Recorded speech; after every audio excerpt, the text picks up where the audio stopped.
says 20th.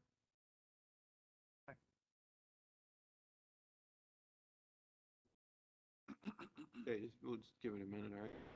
Start.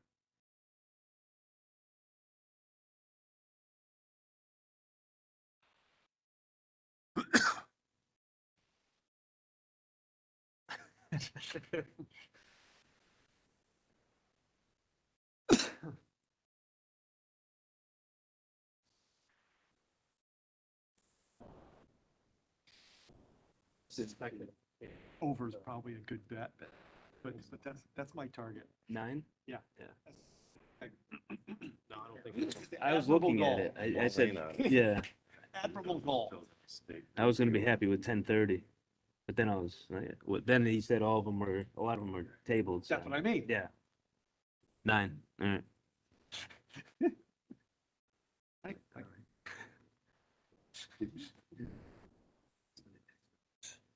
Yeah, until they're all tabled, and then we have that meeting when we all have to vote on Yeah, there was. Yep, on all of them. We On have 40, everything. 40 items. right.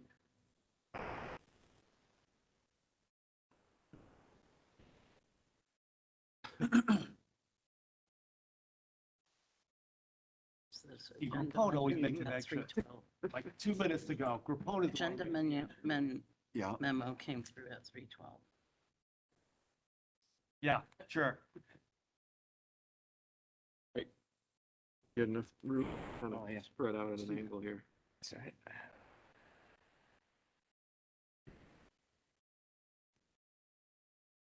This up? Yeah, sure. Not a problem. See that? The agenda memo. I didn't that see- came yeah, out I at didn't see it. 3:12. He sent it like right near the, 3:12. yeah. Oh. Yeah. That's sweats. Yeah, I've been sitting in my basement in like shorts and a t-shirt. Oh, Think about it. what did they need? I was, 3 million? I forgot how much it traveling was. up to like 2 weeks a I month. remember seeing it all somewhere, over the world, and I changed jobs. but in it needs June. it. Literally, I've been there a year. It's been all remote. It's bizarre. That's gonna change. Maybe you'll get out to the West Coast, right?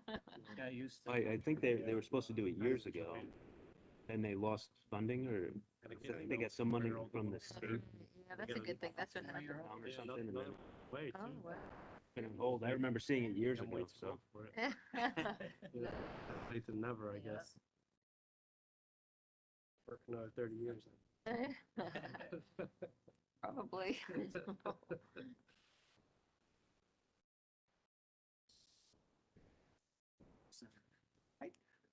Yeah, really? Yeah. Yeah, I was like, thought of it. I didn't realize that. Well, he's, No, it's not, it's a parent of Dunkin' Donuts. Is it the parent I or? think he's just a franchise, like he owns a lot of them, Right, right. so he just No, goes on. Yeah. By that? Yeah. Got it. Got it. The other way. Mhm. Okay, got it. Yeah. Got it. Exactly. Yeah. Yes, sir. That's not true. True. Let's call the meeting to order. Dave, can you call the roll call, please? Commissioner Agoric, Commissioner Gwark here. Commissioner Volpe, Commissioner Wulowski here. Commissioner Locke, Commissioner Locke's here. Alternate Commissioner Albanese, Alternate Commissioner Albanese here. Alternate Commissioner Coles, Alternate Commissioner Bowles is here. Alternate Commissioner Coviello, Alternate Coviello here. Alternate Commissioner Sablepool, Commissioner Santiago, Santiago's here. Vice Chair Salka, Commissioner Salka here. and Chair Hammersley. Hammersley's here. We have a quorum. I don't believe that Commissioner Volpe will be here this evening. I'll see Commissioner Coles in her place. And I'll stand for the pledge of allegiance, please.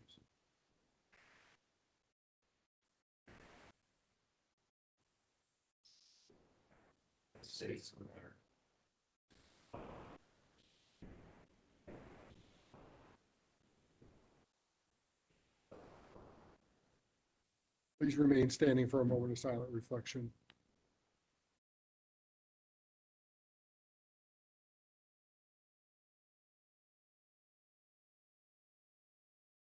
Thank you. Looking for a motion to approve the meeting minutes from our meeting on June 1st, 2021. So move, Mr. Chairman. Commissioner Salker with a motion, second. Second. Commissioner Locks. Any discussion? Seeing none, all those in favor say aye. Aye. Any opposed? Motion carries. Moving on to public hearing, item 7A, proposed zone text amendment to amend section 3-08 Housing Opportunity Zone, zone amendment 608, petition by Brian F. Macarello Esquire to change zone district from R80 to Housing Opportunity District, property located at 295 Landing Street, parcel size 11.21 acres, zone change 569. Site plan application of Frank and Mary Fregola to construct an age-restricted affordable housing development for 30 units under Connecticut General Statute, Section 8-30G, property located at 295 Landing Street, special permit 1811. This was continued from June 1st. Attorney Macarello, I see you at the dais. Chairman Hemsley, could I just say that we also have Special Counsel Brian Smith here today? Yep. Just for the record. Yep. Thanks. Thank you, Attorney Taylor. And welcome, Attorney Smith.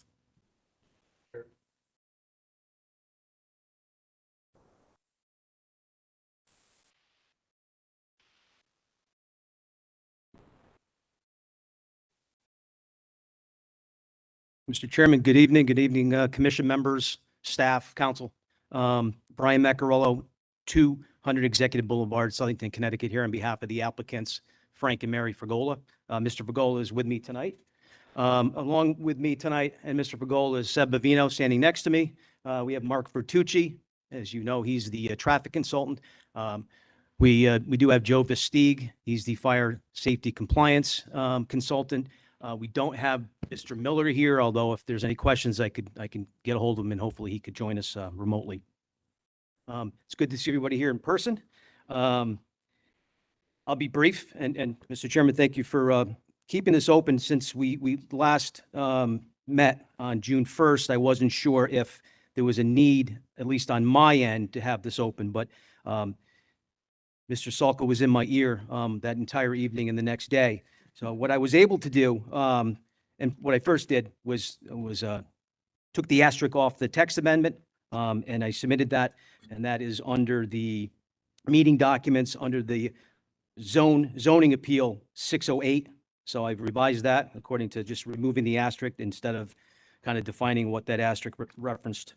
The other thing we had submitted since, we were actually, it's a revised site plan, and Seb's here to discuss more about it, but the only changes, we actually were adding a 12-foot emergency access only exit, and this would go through to the Faith Baptist Church, and it would exit the existing curb cut. So we were able to accomplish two things: provide an emergency exit, which would be conceivably a gate that's locked. The fire department would have a key to that. It wouldn't be used for ingress or egress, with this project, but it would hopefully resolve the outstanding issues that at least Mr. Salka had and some of the other commission members had as well. And again, we also, rather than, adding another curb cut on the site, it makes a lot of sense to do that through the existing curb cut with the church. I just want to recap, this is the 5th public hearing. And I say that because it's only been 57 days for terms of, statutory, compliance. I spoke with Mr. Valley. We exchanged emails. We're well within the extended time frame that the COVID executive orders permitted. So I think we can confirm that. What I want to do is make just an unequivocal statement regarding just the collective matters that we've been hearing for the last 4 meetings.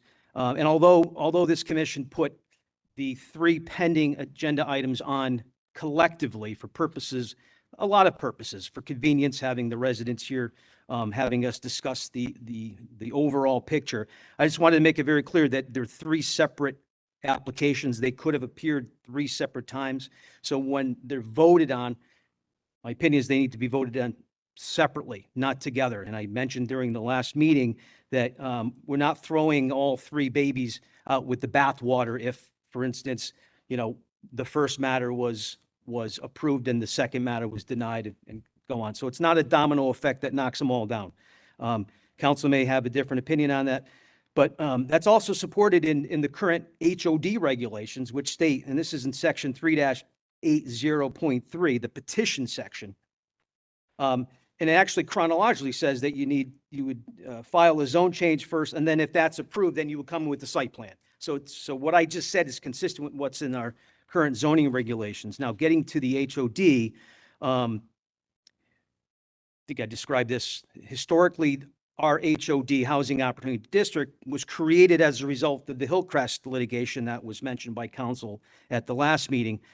However, our HOD really falls short of the legislative intent of Connecticut's affordable housing. In fact, there's a built-in discrimination or discriminatory path, if you will, regarding that when you look at it versus the state statute. And I say that for three reasons. One, our current HOD properties have to be not less than 30 acres. So if somebody wanted to come in under the town's HOD, affordable housing version, you'd have to have 30 acres or more. And so we're putting everybody kind of close to the ridges in the R40s and the R80s. There are two parcels in our 40s, one of which my client owns on West Street. Another one is abutting to West Street. So I say that in that regard, it's not very easy for a developer to come in and take advantage of that particular zone. The other reason is under section 3-08.5, under the permitted use section of HOD, it was limited right now as to public sewer and public water. So when you get to the areas of the R80s that my client's property is in, although it's also across the street from an R2025 and there's an R40 down the street, it's really limited in terms of you have to have 30 acres, you have to have it serviced by public water, public sewer. And then the third reason, there's this inherent discriminatory basis, if you will. It also calls out that if it's for elderly housing, which this is at 55 and older, technically elderly housing is 65 and older, but this is 55 and older. A lot has to be located within a reasonable safe distance to the public park, a public school, or any facility that has a reasonable area of land dedicated to recreation. So what I did was added open space, because this property is right next to the town. We spent a little shy of $1 million for the development rights of Hawks Landing, and it's also, there is an open space, as I mentioned. There's actually two in walking distance. The last thing is based on my research, and it may not be as comprehensive as someone else's research, but there's been no complaints to the Southington Police Department addressing the fact of speeding or accidents. And there's been no requests made of the Public Works Department saying, hey, let's get some signage up there. Let's get some signalization. Let's get something that's going to control what the residents are right now suggesting that there's a problem. I'm not disagreeing, but this is a town road that's been in existence for quite a while. It's not the only road leading to or leading from this area, but you have to remember, this site has not been a shovel put in the ground yet. So this site is not contributing to any of the issues of traffic. And we have Mark Vitucci, who's here tonight, who also explained that this site would not generate any significant traffic that would create safety and hazards. So I just wanted to point that out. I have nothing further to add unless there's any questions of me, but the professionals are here and we can address the access issue first, and then Mr. Bertucci, we can take advantage of his presence as well. Anyone else on your team, Attorney Maccarello, have anything they want to present to us, or are we just going to open it up for questions from commission members at this time? Mr. Bavino does, just briefly. Okay. Don't sell yourself short. You are a professional, so. Mr. Chairman, Commission members, Seth Bovino, planner with Kratzer Johnson Associates, represented the applicant. Since the last meeting, we have modified the plan to add the emergency access area, as the attorney indicated. And it's located on the west side of our property off of this cul-de-sac between these two units, and it leads to the parking lot, which eventually goes to Laney Street through the driveway that exists there. This access area would be constructed of concrete pavers with grass. Those are paver cells, which you could put grass in them. So once the grass grows, you're not going to be able to see the pavers. It will be a gate at the entrance with the keys. The keys will be given to the emergency personnel, the town emergency personnel, and also to the association of the condos. In addition to that, since then, what I did, I researched the well distances that the neighbors were concerned about. And I find that for number 9, Doretta Lane, the well is 200 feet from our property line. For number 25, their well is 100 feet from our property line. Number 39 is 94 feet. Number 55 is 85 feet northeast of our corner of the property. All these are more than the 75-foot requirement. In addition to that, we have our system. There's only 3 systems along the easterly boundary, and our systems are like 15 to 25 feet away from the boundary line, which adds to the distance. So these systems will be safe in terms of causing problems for the neighbors. That's all I have to add at this time. Thank you. Attorney Macarello, anyone else? Commissioner, no. Chairman, no. Okay, Thank we'll open it up to commission members to ask any questions that they might have. So are there any questions from anyone sitting up here? Mr. Chairman, I just have one question. Mr. Salko, go ahead. Somebody mentioned that the secondary access road is 12 feet wide. I'm looking at, unless I misunderstood, I'm looking at the layout and I'm seeing 20 feet. So is it 12 or 20? I made that same mistake and Mr. LaValle caught it. 20 feet is the distance between the buildings that access way goes through. It's actually, to scale, it's 12 feet wide. So when I saw that initially, I made the same assumption. Okay, thank you. Any other questions from commission members? Mr. Chair. Commissioner Coles. The access road into the First Baptist Church property, is there a right of way or some kind of contract that's required to go onto that property? Yes, there's going to be an agreement entered into between my clients and the First Baptist, Faith Baptist Church. But it hasn't been done yet? No. Okay, thank you. All set, Ken? That's it. Thank you, Okay, sir. any other questions from commission members? So I have some questions about the access road. According to the Southington fire truck access study that y'all presented to us, right? I think, Seb, you guys, President and Jones did this. I just want to point out on section 1, page 3, that it talks about the turning apparatus, et cetera, that's needed in order for a ladder truck, I think it's a ladder truck, get into and around that site. This was pre-new access road, right? With regard to inside tire at curb, it mentions that 21.42 feet are needed. Per the auto turn software that you all selected to use and talk about the validity of that's the standard to be used. It mentions 26 feet are assumed. So that would, am I reading that correctly, that it's saying that you need 26 feet? This is in a curvature area, not in a straight run. That access there is straight between the cul-de-sac and the drive and the existing parking lot. Those radiuses are to show you how the truck can make it around the cul-de-sac, around the initial curves at the entrance and the easterly cul-de-sac. Okay, but Truck can manage within 12 to 14 feet. okay, so explain, I guess maybe I should try it this way. Explain to me what this wording means, because I don't understand, because it's saying that it needs a certain number of feet, and then it's saying what type of footage it has. Said that is, if you're in a curve, that much space to make the turn, to allow the back wheels to make the turn. And as a matter of fact, that indicates that one of the back wheels may go over the curb in a couple of spots, which we can alleviate that by widening the paving at this location, and there was another location, I believe, that the back wheel was over the curb. And this is where I'm going, Seb, because if you come in on that access road, right? You come into we'll call it a cul-de-sac. It's almost like a roundabout at the end there, right? And you're going between two driveways there.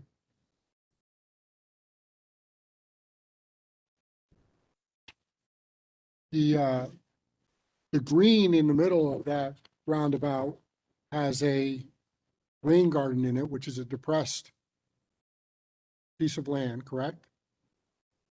In here, which is, I said the greenway there in the middle there shows a rain garden located in that greenway, yeah, which is depressed. It's not Partial. level. yeah, partially. So the fire truck wouldn't be able to drive over that. We're not suggesting to drive over that. Okay, what I'm concerned about and what I'm asking you to clarify for me is that it can get around, come in and get around this area in order to go either further down here or to the right or the left. This, Mr. Chairman, this is an emergency exit only, out only. Yeah, okay, The trucks aren't going to be coming in through that section. This is for cars. Again, some concerns, I forgot who raised it. If there's a fire down here, how are people going to get out, assuming it's a blaze that's going to wipe out, all these condo units? There's a way to get out and exit through the church parking lot and onto Landing Street. So it's not intended for fire apparatus to come in to the site. We have plenty of room for that at the entranceway. In addition to that, Mr. Chairman, those two driveways right there, each one of them is 20 feet wide. So when you come around the curve, the truck makes the curve. If it wants to exit here, there's plenty of pavement for that to come in and get out. There is no obstacle there. Those driveways are 20 feet wide, so you have 40 feet of pavement. except if someone parked on their driveway there. Again, this is an unusual situation, was brought up in case there's a blockage somehow. There's a way out for people.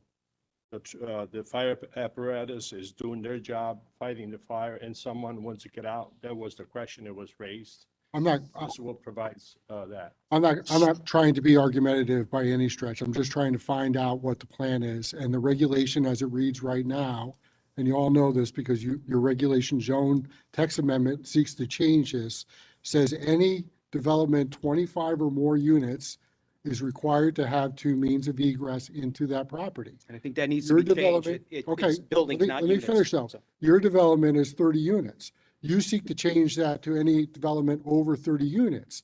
I might suggest, or others might suggest, that the reason the 25 is in there and the reason that the police and the fire department of Southington both came in to this commission and submitted a request for another means of egress, that the reason that the 25 is in there is because the police and the fire department believe that anything in excess of 25 becomes a public safety concern for them.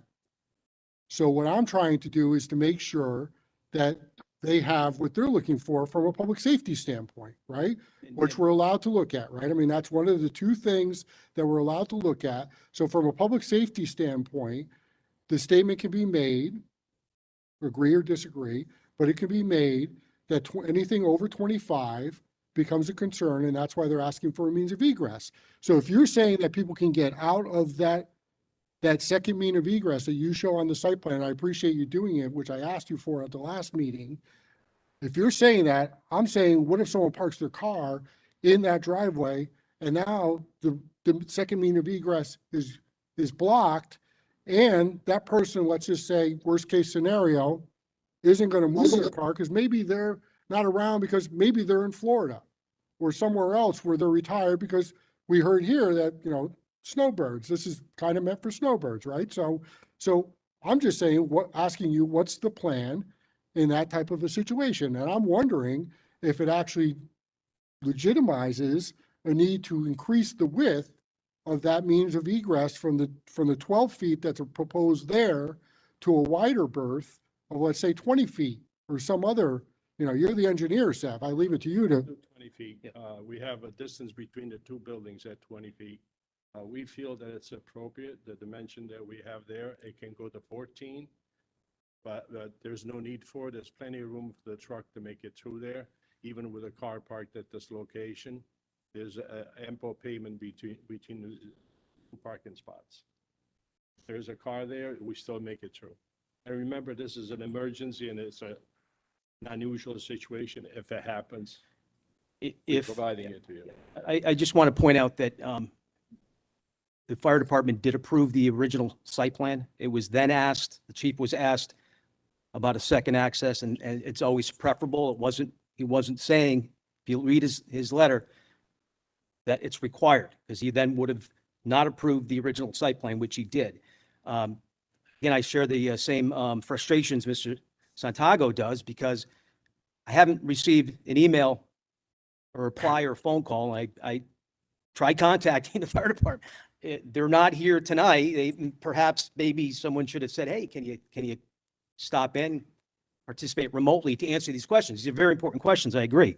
But we keep creating scenarios where, we take one step forward and then, we're asked to go 2 steps back, okay?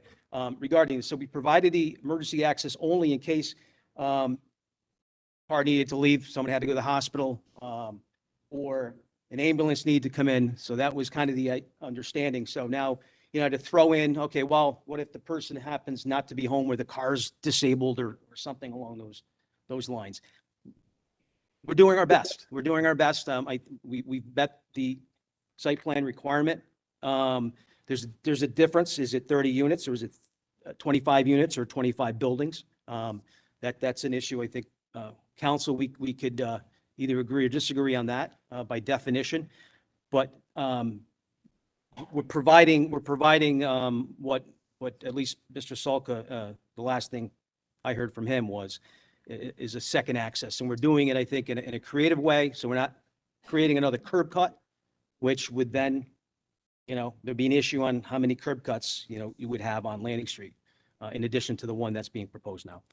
Well, I think in fairness, Attorney Macarello, the issues that I'm raising are with the current regulations which were established. So if the fire department said that they approved it, they came back later on, I think it was May 3rd, they sent us all an email along with the police department, sent us all an email saying that they would ask that we consider putting a second means of egress, which is why we're here. And frankly, probably one of the reasons why this public hearing remains open, because I had asked you to provide me with a site plan that shows a second means of egress, and this is the first time we're getting a look at it. And those regulations are current regulations. You're proposing to change the regulation to meet what you all are looking for, which is not unusual. I get it. That's fine.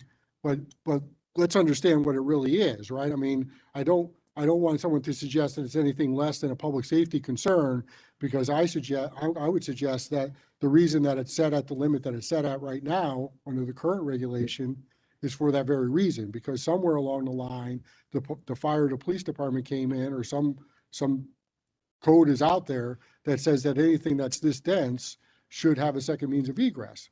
I don't think anyone pulled it out of thin air. I think that there was some thought put behind it, but I'm speculating like you are, I guess. Yeah, So- and let me make the statement. If it's such a concern for fire safety, I would imagine the fire chief would be here, standing in front of you and saying it's a concern for fire safety. He for some reason, again, I go back to the letter. They approved the original subdivision application or site plan. Sent the letter. It's preferable to have 2. Didn't respond to my inquiry as to why there needs to be 2. My client then had to retain the services of a fire safety consultant, came in and explained that this is a proper one way in, was proper. We then widened the driveway. So we had a lot of iterations of the site plan. And now we have this exit only. I just don't know, where it stops. Yeah. I really wish the fire marshal was here, the fire chief. That way we could Well, ask him. I mean, he may have, I might think I'm important. I don't think I'm more important than the fire chief of Southington. And he might have more important things to be doing right now than to show up here and Well, to testify. But that's his decision. It's not mine. We made the request, Yeah. and it is what it is. So Right. there's no need to go any further. Commissioner Salka. Just one question. In looking at 30.0817, the way the regulations currently read, it says, for developments over 30 units in density, applicants shall provide, 25 units, the applicant shall provide 2 entrances / exits from the development. Not just egress. Egress means out. This means in out. And if you lock it, it ain't an egress. If it's locked, that means you should have 2 roads in, 2 roads out. The way I read the current regulations, the way you rewrote it makes it a little different. So what you proposed here with the 12 feet is not, and locking the gate is not 2 entrances or exits from the development.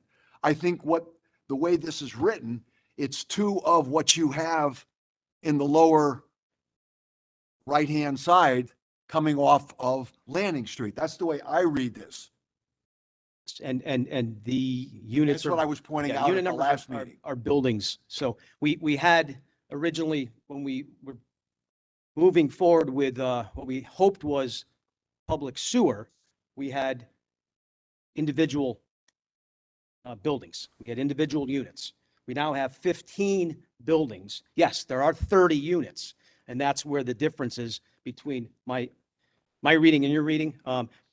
Could I go back and change it to 31 to get it under your definition of units? I could, but I'm sure it would be rejected because the original says 25, and we just need to know what the little legislative history, if you will, reason for 25.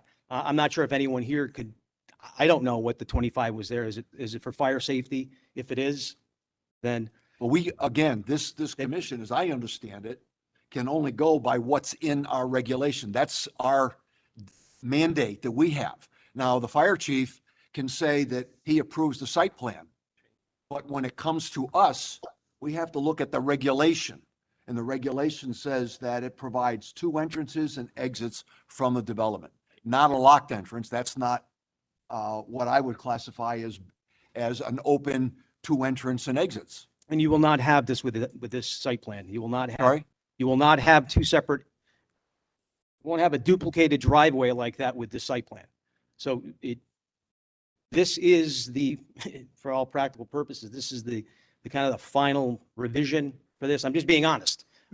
We provided the access out, which again, the scenario was if there's a fire in the cul-de-sac and someone can't get out because they either a dentist appointment or they had to go to Starbucks or they have I emergency. know I understand what you're saying, but again, I'm looking only at the regulations. Well, that's right. And the text That's I what we're going proposed, by. as I mentioned, is not, it's just fluid. I mean, I'm the one proposing. My ears are wide open. If there's any other suggestions, I think we need to resolve the definition of unit in terms of building, or is it actually unit? If it's literally units, then guess what? I go back and I change that section from 30 to 31. I mean, obviously that's what I would do, because why would I propose something that this site plan wouldn't fit? Right.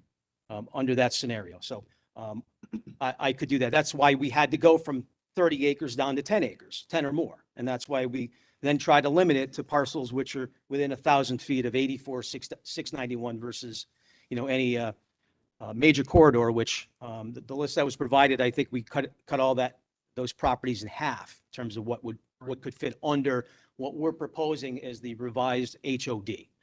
Okay. You all set, Bill? I'm set. Okay. Thank you. Just one final question for you, Attorney. I had, according to the minutes that we just adopted on page 9, it's noted that I had asked that, it was suggested that these numbers that were provided in traffic counts that were handwritten on the data that related to the Sinise retail dated 8/26/2016, that those numbers were agreed to by somebody at the Connecticut Department of Transportation. I asked Mr. Vertee to provide us with that correspondence. Do we have that correspondence? Could you just give that to Dave so he can enter that into the Can record? you just identify for the record what it is? And talking about Mark Vertucci again, from Fuss and O'Neill.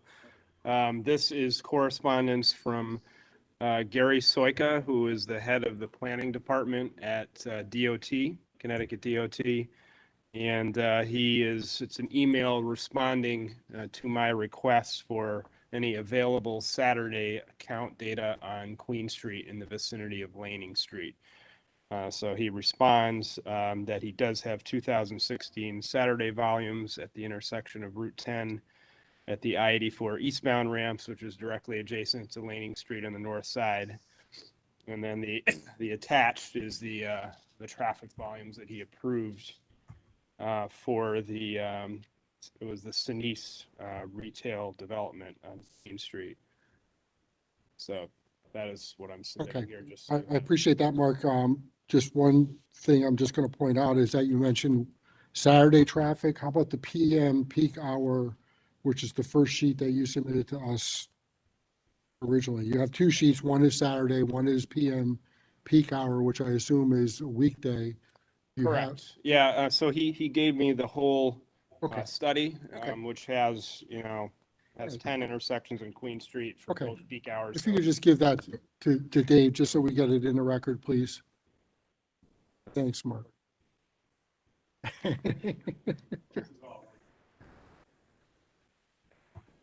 Thank you. Any other questions for members of the commission? Attorney Smith or Attorney Taylor, do you have any questions that you would like to ask the applicant? I don't have any questions. Attorney Smith? Yeah, the only question I have is really not a legal question, but it's like, doesn't Southington use breakaway gates as well? I mean, a lock gate is kind of unusual in these situations. Well, I don't expect, Brian, that you know the answer to that question. I think it's a good point. We would listen to anything staff would have to say. I mean, I may have said it's a lock gate, however, the new technology is, certainly be compliant with that. Okay. Anything to add, Brian, or any of your staff before we open it up to members of the public? Mr. Chairman, I'd like to add the issue that there's many projects like this in town, recently built and older, and they have one entrance with units, many more units than this project, and they worked fine, and they have had no problems. Just the example of Berlin Avenue, right past the bank on the left, there's like 74 units, one entrance. The one that was built recently by Mr. Verderam on Old Mill Road, one entrance, and there's many more that I could give you. So just think about that. Thank you. Well, Seth, in fairness, some of those may have preceded the regulation being the way that it is. The regulation, as Commissioner Salka pointed out, is what it is. And when developments like Pacer Lane and South End Road were brought up by y'all in the past, it was noted that those developments are under the 25 requirement to require a second means of the entrance and exit. So, but I hear what you're saying. We don't need to beat a dead That is why horse. he's asking for a change in regulation. I know. We just talked about that. So if there's any members of the public who'd like to test, oh, sorry, Commissioner Said Gord. Yep. I'm gonna put Dave on the spot since it's first time joining us. Does the planning department think that's 30 units or 15 units? What's their, That question, through the chair, that question hasn't come up. okay. So, I mean, I just didn't know how you see that when you get that site plan and your definition of a unit, what the planning department would think. there would be a difference between buildings and units. If right on the field card, however many units are in a development, you count the units. Okay. Not how many buildings. So our regulation as stated, 30 units, that would be 30 units. That would 15 buildings and 30 units. Everyone may have a different definition of it, but Okay. for us, practically on a day-to-day, if we sign off on a zoning permit, well, Okay. if we sign off, unit 13, it's a separate review or a separate CO for one side of it as opposed to the other side of it. I just, it would clear up a lot of confusion, just getting that out there and our definition versus possibly the applicant's definition, so it'd be nice to have that. That's it. Okay. Commissioner Coles? Yeah, thank you, Mr. Chair. And I apologize if this isn't the appropriate time to ask a question. I'm going to throw it out there and you let me know and we'll take it from there. Since this is a part of the zone or the change in language, section 308.9, we discuss the parking, and as written is 2.5 parking spaces.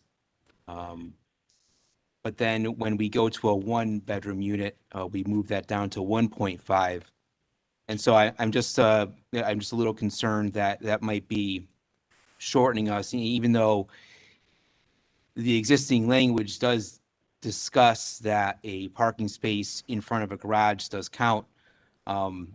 If there is not a garage in a development in the future, and that's what we're kind of talking about here, is we're writing the future. I just have a little concern about not at least keeping that up to a minimum of two spaces per a single bedroom unit. Senator Brian, you want to respond to any of that? Just while you're coming up there, I'm just going to throw this out there in regards to Commissioner Gwark's statement. If you look at the application which was filed by the applicant, it actually uses the term 30 units. Wouldn't have this conversation if I took 6 units off. This whole conversation would be out the window at that point. But again, this is it's a fluid. So if I were to redraft this again to fit this site plan, then I obviously would address the parking and address the I get it. the access and everything else. I mean, what we're trying to do is trying to amend the Southington's version of affordable housing, the HOD.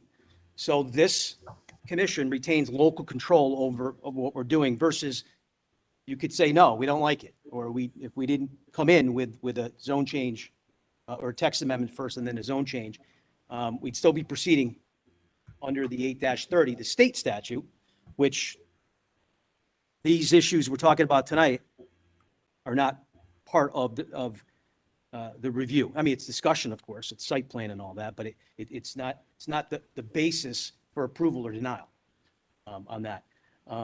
Again, unless we get someone other than the experts or the professionals that my client hired to come in and say otherwise, that fire truck review study, the study prepared by Mr. Versteeg is just not sufficient. I haven't heard that, and I really tried to get some understanding from the fire chief. And again, I keep saying, but I did reach out. I sent 2 emails, made a phone call, was put in the voicemail, haven't gotten a reply. So again, if fire is a big concern, the fire department, I would imagine somebody would be here or something more than just a letter, which then was followed by our work to get the professionals to respond to that letter. And again, it was just a suggestion. It wasn't a denial of the site plan. It's still approved.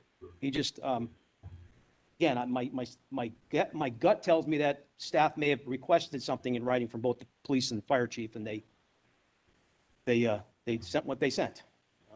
But neither chose to reply to my emails, or I'm not sure who else may have made contact with them to get them here tonight, the night before, the meeting before that, because I think it was raised at the second meeting, if I'm not mistaken, and we've had, this is our 3rd meeting since then. So. Well, what you actually were brought up before I went into the 30-unit thing again was Commissioner Coles had some questions or some thoughts on parking. I'm sorry, I was talking, but I think two parking spaces per 1 bedroom. Yes. So we have the garage is a parking space. We have a parking out in front, in the driveway. So I think that hopefully that would satisfy. Right, but my concern is that we're writing this and we're gonna have this language change going forward. That's right. So that's kind of where I'm going, beyond this particular application. Right. This is a collaborative approach Exactly. to try to come to something that you can update your HOD regulations, and it makes sense. This discussion is important. Just happens to be I'm making these proposed text amendments and changes and trying to keep up after every suggestion, which I'm happy to do. But I think, maybe I don't know, subcommittee that needs to be, put together to study this, and you can sit down and focus on it I know it's tough to do it like this with one application in front of you, but they're very good points, and I think the evolution of the HOD is from when it started during the Hillcrest, it hadn't changed since, so this is the first time we're trying to change it, to make it make sense, because no one's going to come in with an HOD, because as I mentioned earlier, no one's going to fit the initial requirements unless you change it. So the attempt to try to get, retain the local control is what we're doing, and if it's not approved, then obviously withdraw the zone change, because site plan wouldn't fit, under the regulations. Okay. Okay, thanks, Brian. So at this time, we'll open it up to members of the public. Any member of the public who'd like to testify in favor of this application, if they can step forward, or if they're on the WebEx, just speak up, identify yourself, give us your address. This, again, is only for people who are testifying in favor of this application. Give it one more call for people in favor of the application. Hearing and seeing none, if there's anyone who'd like to testify in opposition to this application, again, please step forward, identify yourself, give us your address, and share your thoughts. I'm going to remind people, that, especially because of the last meeting where we went to the maximum allowed time, Midnight. that if you have testified previously, that is on the record. Unless you have new information, there really is no need for you to testify and say the same thing again.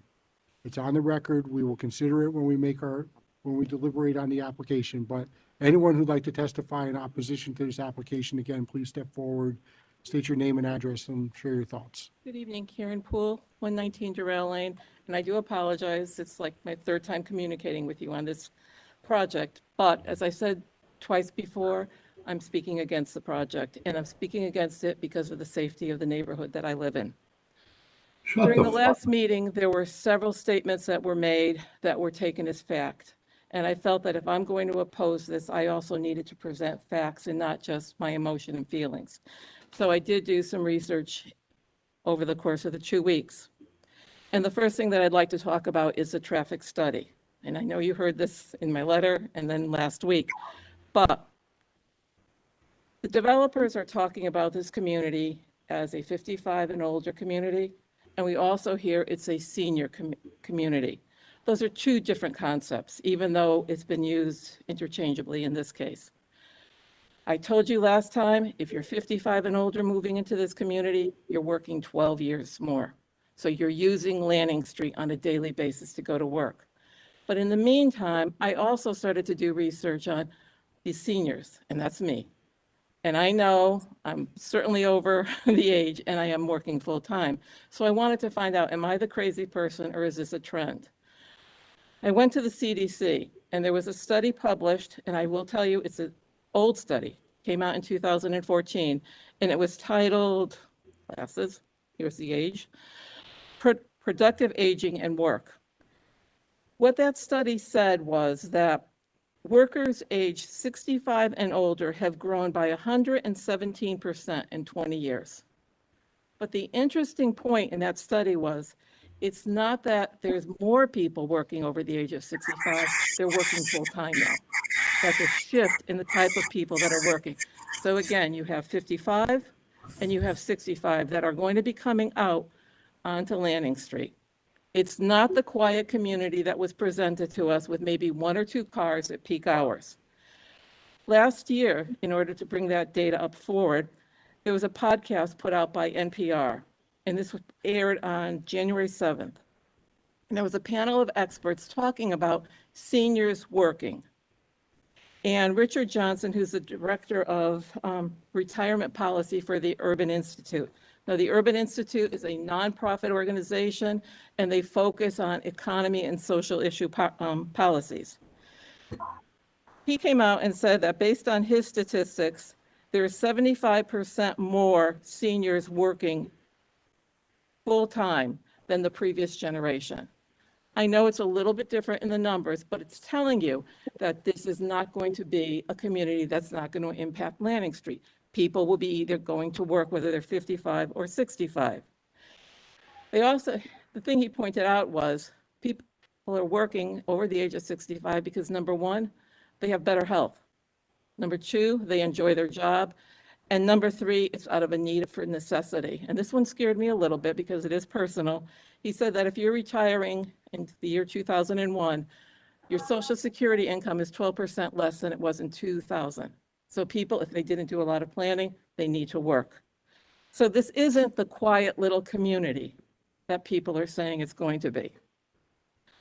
I also talked last time about the mobility of seniors and the perception that they're going to stay put on Lanning Street. Well, the CDC published a study in 2018. And what they said is that there are 45 million licensed senior drivers in the country right now, or at least in 2018. That's a 60% increase from 2000. People, and their bottom line is the seniors are mobile and they want their independence. So they're either driving to socialize out of necessity or just to show that they can drive still. So, so again, that goes to the point that this is not going to be a quiet community not impacting on Lanning Street. So let's talk about Lanning Street and the safety of Lanning Street. I pretty much told you last time that I felt it was an unsafe road, but that's my feeling. So what I needed to do was figure out who are the experts that define an unsafe road. I did find that there is a nonprofit organization, Safe Roads USA, and their focus is to analyze roads accidents within the United States and to comment on what municipalities need to do for their infrastructure.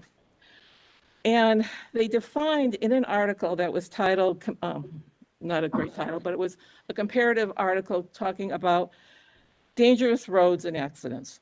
And they defined what a dangerous road, what are the characteristics of a dangerous road? And they said it's a road that has congestion, it's a road that's impacted by weather conditions, and poor road design. So I said, all right, well, we can't do anything about the weather here, but we can look at the road design. And I know this is not the problem of prospective builder here, but it is a problem for me living in this neighborhood. They said poor road design is a result of a road that has sharp turns.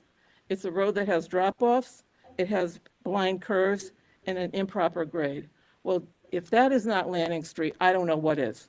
We've got two 45-degree turns, we've got at least 3 blind spots, and the grade at some of these 45-degree angles is really tricky. So I do believe Lanning Street has the potential to be a dangerous road. I also talked to you last time about living on Durrell Lane now for 21 years and the feeling that there's more cars. We know that there's more building in the area. So I did something very scientific yesterday. I went to Google Maps, hit satellite, and I tried to think of the areas that we know that there are new residential buildings. And I told you last time, there were a lot of buildings. So off of Lanning Street, you have Blossom Way and Old Cider Mill Road. There are 52 homes in that development. They come right out on Lanning Street. On Holland View, which is off of Pleasant, as you're heading toward the high school on the right, 10 homes, brand new homes there. Across the way, McIntosh has 43 homes. Flanders Road, if you go up to Flanders Road and take the left at St. Dom's Church, there are 8 new homes on that road. There are 11 homes on Glen Eagle, which is again off of Flanders Road, and 38 homes on Windermere. That is 159 homes that use 3 means of egress off of the hill. They're either using Loper, they're using Flanders, or they're using Lanning. The disadvantage at Lanning is we have no light at the bottom. So it's a free-for-all when you hit the bottom of that street. And it's, I do it all the time, so I know how difficult it is either to go out or in. And I truly resent the fact that a comment was made last week that we have options. Well, I live on Durrell Lane. Do I need to spend money on gas to drive down the road to a light? I do because it's safer, but I shouldn't have to. I should be able to take a right off of Durrell and go right out onto Queen Street, and I can't all the time because of the congestion down there. to put 30 units onto, coming out onto Lanning Street, that's 30 cars. It could be 60, depending on if you have a married couple. Lanning Street cannot handle that type of influx of traffic any longer. Honestly, that whole area can't handle unless somebody designs some other way to get off the hill. When I talked about these 159 homes, I didn't talk about the complex on Loper, and I certainly didn't talk about Applegate off of Flanders. Those, I feel that Applegate will use Flanders and the Loper project is going to use Loper. So it doesn't hit Lanning. But again, it's a lot of traffic on that hill that we have to deal with on a daily basis. So I ask you, should you decide to vote tonight, that you think about the safety of the neighborhood and the safety of the neighborhood as the people who live in it report to you, because that's the true safety issue. Thank you. Thanks, Karen. Thanks for coming out again. Any other members of the public who'd like to speak in opposition to this application at this time? I would like to, please. Yeah, go ahead. Someone on the WebEx, could you just give us your name and your address, please? Dr. Joseph Pacheco, 469 Lanning Street.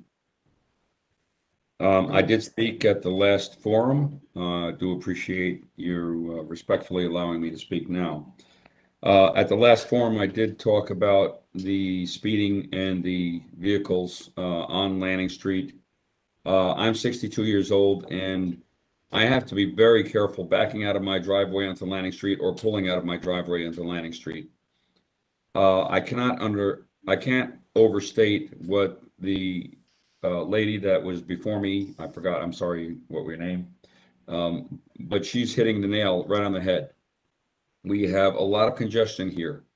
It's a lie, by the way, that nobody has complained to the Southington Police Department. I've personally complained. I've gone there. I was told to speak to Officer Schneider. There's been no response. I've talked to police officers in their cars.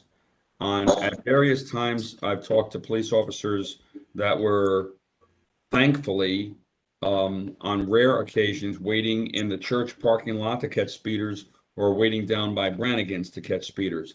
I pulled up to them. I thanked them. And I said, we really need to get more signage, particularly with the sharp turn. The sharp turn, I've lived here for 3 years, since the summer 3 years ago. I've had multiple accidents happen. I've had cars get locked up. I've had cars flip over on my 3-rail fence. I've had multiple accidents where I've gone out and had to call 911, had to call the police. It is dangerous. So the gentleman that was before me about 20 minutes ago or 30 minutes ago saying that there's no complaints is lying. I've lied. I'm sorry, excuse me. I've complained. There's been multiple complaints. So I'm just reiterating that fact, and I'm reiterating what the kind woman that was saying before me. She hit the nail on the head, number one. Number two, nobody's yet mentioned what's going to happen when Brannigan's reopens. Has anybody ever thought about that? Oh yeah, well that's below this, but we're talking about access and egress out of Lanning Street, which does not have a light. And I agree with her. Why should I have to go down to the next light to try to get back to my home? It's a lot of traffic. And she was wonderful about doing her evaluation of 140 homes being additionally added to Lanning Street. Looking at the decision with the municipalities, one of the things that was in the flyers to the people around here, and I can attest to the fact that there are people here that are elderly that don't have computers. They're not able to join. The gentleman across the street from me, they're wonderful people. They owned the furniture cabinet making. They're in their 90s. They can't join, but they're part of this. And the people that are across the street from me, Bill and Marie, they're sweet people, and they don't have computer access. So they're against this. A lot of people are against this. And here I am reading that the decision is necessary to protect substantial public interest in health, safety, and other matters a municipality may legally consider, and that the public interests clearly outweigh the need for affordable housing. The public interests do not want this. When you talk about affordable housing, I did a quick research on what is available for rental units of apartments and rental units for housings. And there's a lot of rental units in and around Southington between $800 to $1,500 a month. So I'm wondering what this affordable housing is going to end up costing these elderly people 55 plus per month, because it's already there. So you're trying to tell me that this developer is coming into here. Well, of course he wants to make money. I understand that. That's the American way. But the benefit has to outweigh the need. Now, you guys are looking at this from the perspective of police, from the perspective of fire, from the perspective of safety, from public safety and driving access. I understand all of that, and you're doing a great job. But keep in mind, you've got a big restaurant right down at the bottom of the hill, number one. Keep in mind, number two, we people already have a very difficult time pulling out onto Lanning Street from our driveways and our homes. It's already there. It's already there. Number three, these people are going to be paying X amount of dollars, and it's the same as what they would for a home or an apartment right here in Southington. Now, Southington's point of view is to come up to the 10% that it's supposed to come up to for affordable housing as a municipality. And that's where the problem is. Southington's trying to use this to say that, well, we can use this as a really nice thing to boost our percentage, but not here because of a number of reasons. It was, God bless you, it was an R80 development. My land is R80. There's other pieces of property here that are R80. This land was R80. So now we're bending over backwards with the fire and with the police and the everybody else trying to make sure the curvatures are the right radius so the fire trucks can get in and everything, because we're trying to change the rating of the value of the land to accommodate this. I mean, seriously, how far backwards do we have to bend over for this thing? We're telling you, we're screaming at you, listen to us. We don't want this, not here, not on this road. This is a very bad road for that. It's an extremely bad, hazardous road. She is right, and I'm supporting her 100%. Now, these people are 55 and up, pulling out, making a left-hand turn to get onto Lanning, or pulling out and making a right is not going to be and shouldn't be a problem. But making a left-hand turn, you're talking about the crest of a hill. These speeders are coming over that. I'm seeing it every day. I'm outside working. I'm very, very physical with my work and trying to upkeep my property. And I'm seeing these people going by, coming around the curves, squealing their tires. I can't even explain it to you. It's every single day. So you can sit back and say, well, we have this statistical study and we have this statistical study. It's not reality. Everybody that's here, that lives here, we see it, we know it. There's children right here on this road. So I'd just like to end by saying that I have complained to the police. People have complained to the police. There's been numerous accidents here, not just on this curve, which is a 90-degree curve, but also on Lanning Street. There are a lot of speeders on Lanning Street. I've gone up and talked to the police personally in their cars and also down at the police station. So we do have a problem. We have a serious problem. And now, but we have a serious problem without this thing going in. So, you know, looking at the public interest clearly outweighing the need for the affordable housing, there's plenty of affordable housing for people out there. This does not have to happen. And it does not have to congest Lanning Street the way that you don't think it's going to, but it's already congested the way that it is. Thank you for hearing me. Thank you for sharing your thoughts. Any other members of the public who'd like to testify in opposition to this application at this time? John Brickley, 46 Doral Lane. As I've stated before, I'm against this, and I'm going to keep this very brief. First of all, I just wanted to address the article that was recently published about the last meeting and how it's been scrutinized with the affordable housing. My wife and I are not against affordable housing at all. What I'm trying to say is if you're putting in 30 units, whether it be affordable housing or not, I'm going to be concerned about my property value and whether or not it's going to devalue it. But at the end of the day, it's an R80 residential property. That's what it was purchased for. It shouldn't be changed to HOD. And I've been on all these meetings, and every week I hear different adjustments made by the developer and the representation, yet I've not heard anything on how they're going to fix Lanning Street. You know why you can't fix Lanning Street? Because it's too dangerous. So at the end of the day, I continue to hear doubt from this commission as to whether or not this should be placed in this piece of property. I urge you to vote no, and I thank you for your time throughout the last month. Thanks, John. Any other members of the public who'd like to testify in opposition? Yeah. Oh. Is it Carrie there? Hi, yeah, can you hear me? Yeah, Carrie, can you hold off just? You can have the phone go first, that's fine. It's Okay. easier because But they're. I just have a lady who keeps standing in here, but go ahead, Carrie. With the volume of paper that I hope she doesn't read. Okay, every single thank one. you. I'm Carrie McFarland. I'm at 426 Lanning Street. My husband, Jay, is putting the kids to bed, but I wanted to make sure I was on this meeting tonight. I know we've already mentioned in a previous meeting our concerns about the hazards and the safety issues on this road in particular.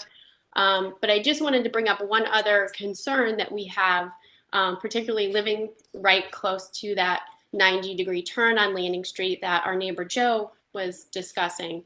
I know there's been traffic studies, a traffic study about, the additional cars that this development would bring.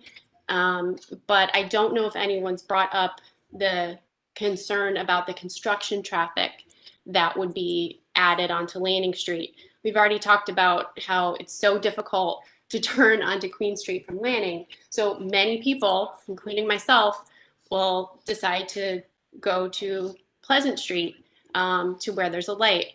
So that's a lot of traffic around this dangerous corner. Now, my concern, having 3 young kids who like to walk in the neighborhood, we have to get to a sidewalk, we have to go around this dangerous corner. With the addition of the construction traffic, I imagine that however long this construction project would be occurring, months, years, I don't know, there's going to be large construction vehicles, I imagine, many of them going around this dangerous corner. Larger vehicles, then you have cars speeding around the corner, and it's difficult. They cross the yellow line to begin with, but then you have large construction vehicles going around this corner.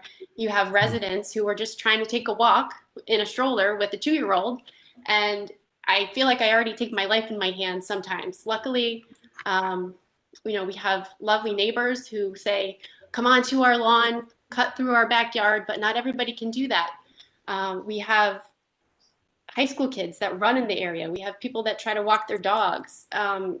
We just want to be able to take a walk in our own neighborhood.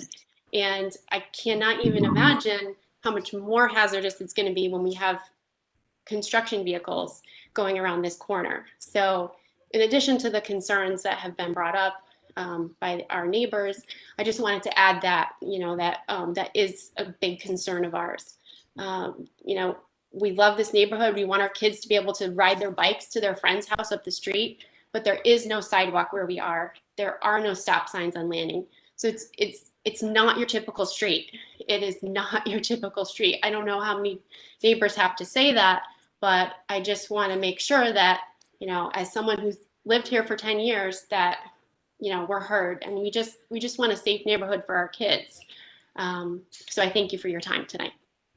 Thank you, Ms. McFarland. Anyone else who'd like to testify in opposition to the application? Yeah, Jim O'Hara, 55 Doral Lane. I would just like to echo what the other speakers have said and reinforce my opposition to this plan. I think several points that were excellent have already been made. I won't repeat them. The other comment I'd just like to make in terms of health and safety is the proximity of the septic systems and the property line to our wells. I know it meets the legal requirement. In my case, at 55 Doral, I think Mr. Bravino said we're 85 feet away and the rule is 75 feet. The topography of this land slopes towards my well. So I'm not sure how much of an issue if that law just has to deal with level land or it has to deal with the slope of the land. But the slope of this land to those of us on the west side of Doral that back into this property, it slopes towards our property. And I don't care at all about the affordable housing aspect of it, only in the sense that if there is a problem with some of these septic systems that affect our properties, how are people who may not have the wherewithal to remedy those issues going to deal with it? That question was brought up before, and I'm not sure it was fully answered. But I think that's a concern for some of us. Really, my only concern with the affordable aspect of it would be that if the property owners themselves are all going to be individually responsible, if somebody's there who really doesn't have the wherewithal to manage that kind of expense, that may be a problem for us as residents. So I urge the commission to vote against this, and I thank you for your time. Thank you, Mr. Anyone else who'd like to speak in opposition? Sandra. You're up. May I just add a point, please? Who's that? Again, Dr. Pacheco, 460. Dr. Pacheco, we've Yes. given you time. I have a lady in the audience who'd like to speak for the first time. So I'm going to let her speak first, please. Okay, thank you. Get the fuck off, asshole. Good evening. For the record, my name is Mary Beth Dorio, and I reside at 34 Derail Lane. And I have spoken to the commission regarding this proposal at pretty much every one of the meetings that have been held. So I do want to clarify something, just for everyone's benefit. I'm an executive for a large financial institution in the state, and one of my primary job responsibilities is to negotiate legal documents. So the definition of a unit is an individual thing or person regarded as a single and complete, but which can also form an individual component of a larger or more complex whole. That's great. So if anyone wants to know what that is, that's 30 units, not 15. It's 30. There's individual, here's the definition. So It says it in your application, so. No, but I just want to, I think we talked about unit and we talked about, I just wanted to stick to facts there. That's what the definition of a unit is. So I'm clarifying that. I will speak of the things that have been new since the last meeting. And the first one is the proposal of that emergency exit. And I think that's been vetted enough here. My opinion, it doesn't qualify as a second entrance in or out, as we know. It is gated. So minus out everything else. If it's a snowstorm, I don't know what you deem an emergency exit in and out, but there's a lot of factors that possibly could occur that would make this problematic to be an emergency exit in or out. And it is now an emergency exit in and out, in or out of a property that's a private property. So there's issues there. You can have an agreement with that property owner, but if there happens to be a vehicle parked or vehicles parked because something's in session there and you have to get in or out for an emergency, that's a problem. So I know we vetted this, but that's, that's nice that that's there, but I don't deem that as something that's feasible or reasonable. The other thing is, when I read through the proposals that have been on docket for a while, I do want to clarify. As I mentioned in the past, I've gone through the regulations. I've pointed out the difference. I've talked about how the language is being tailored for this development. But it's interesting because the plan of conservation and development enhancement that was adopted by the commission back in 2016, I spent more time on it, and I recognize that the proposal pulled a few pages of that, but it was biased towards affordable housing. What wasn't pulled, and I mentioned last time, was that one of the things that was communicated was on page 74, and I printed it. It talks about protection of existing residential neighborhoods, continue to protect the integrity of existing residential neighborhoods. In addition, there's also information in this document that talks about the concern that the residents of Southington have as it relates to traffic. And Route 10, Queen Street was on the top of that list. That's another thing to point out. I want to stick to facts, and we all have a lot of feelings about whether we approve this or not. I will say that I did read the two articles, one that was in the Meriden Record Journal and the other one that was in the Southington Citizen on.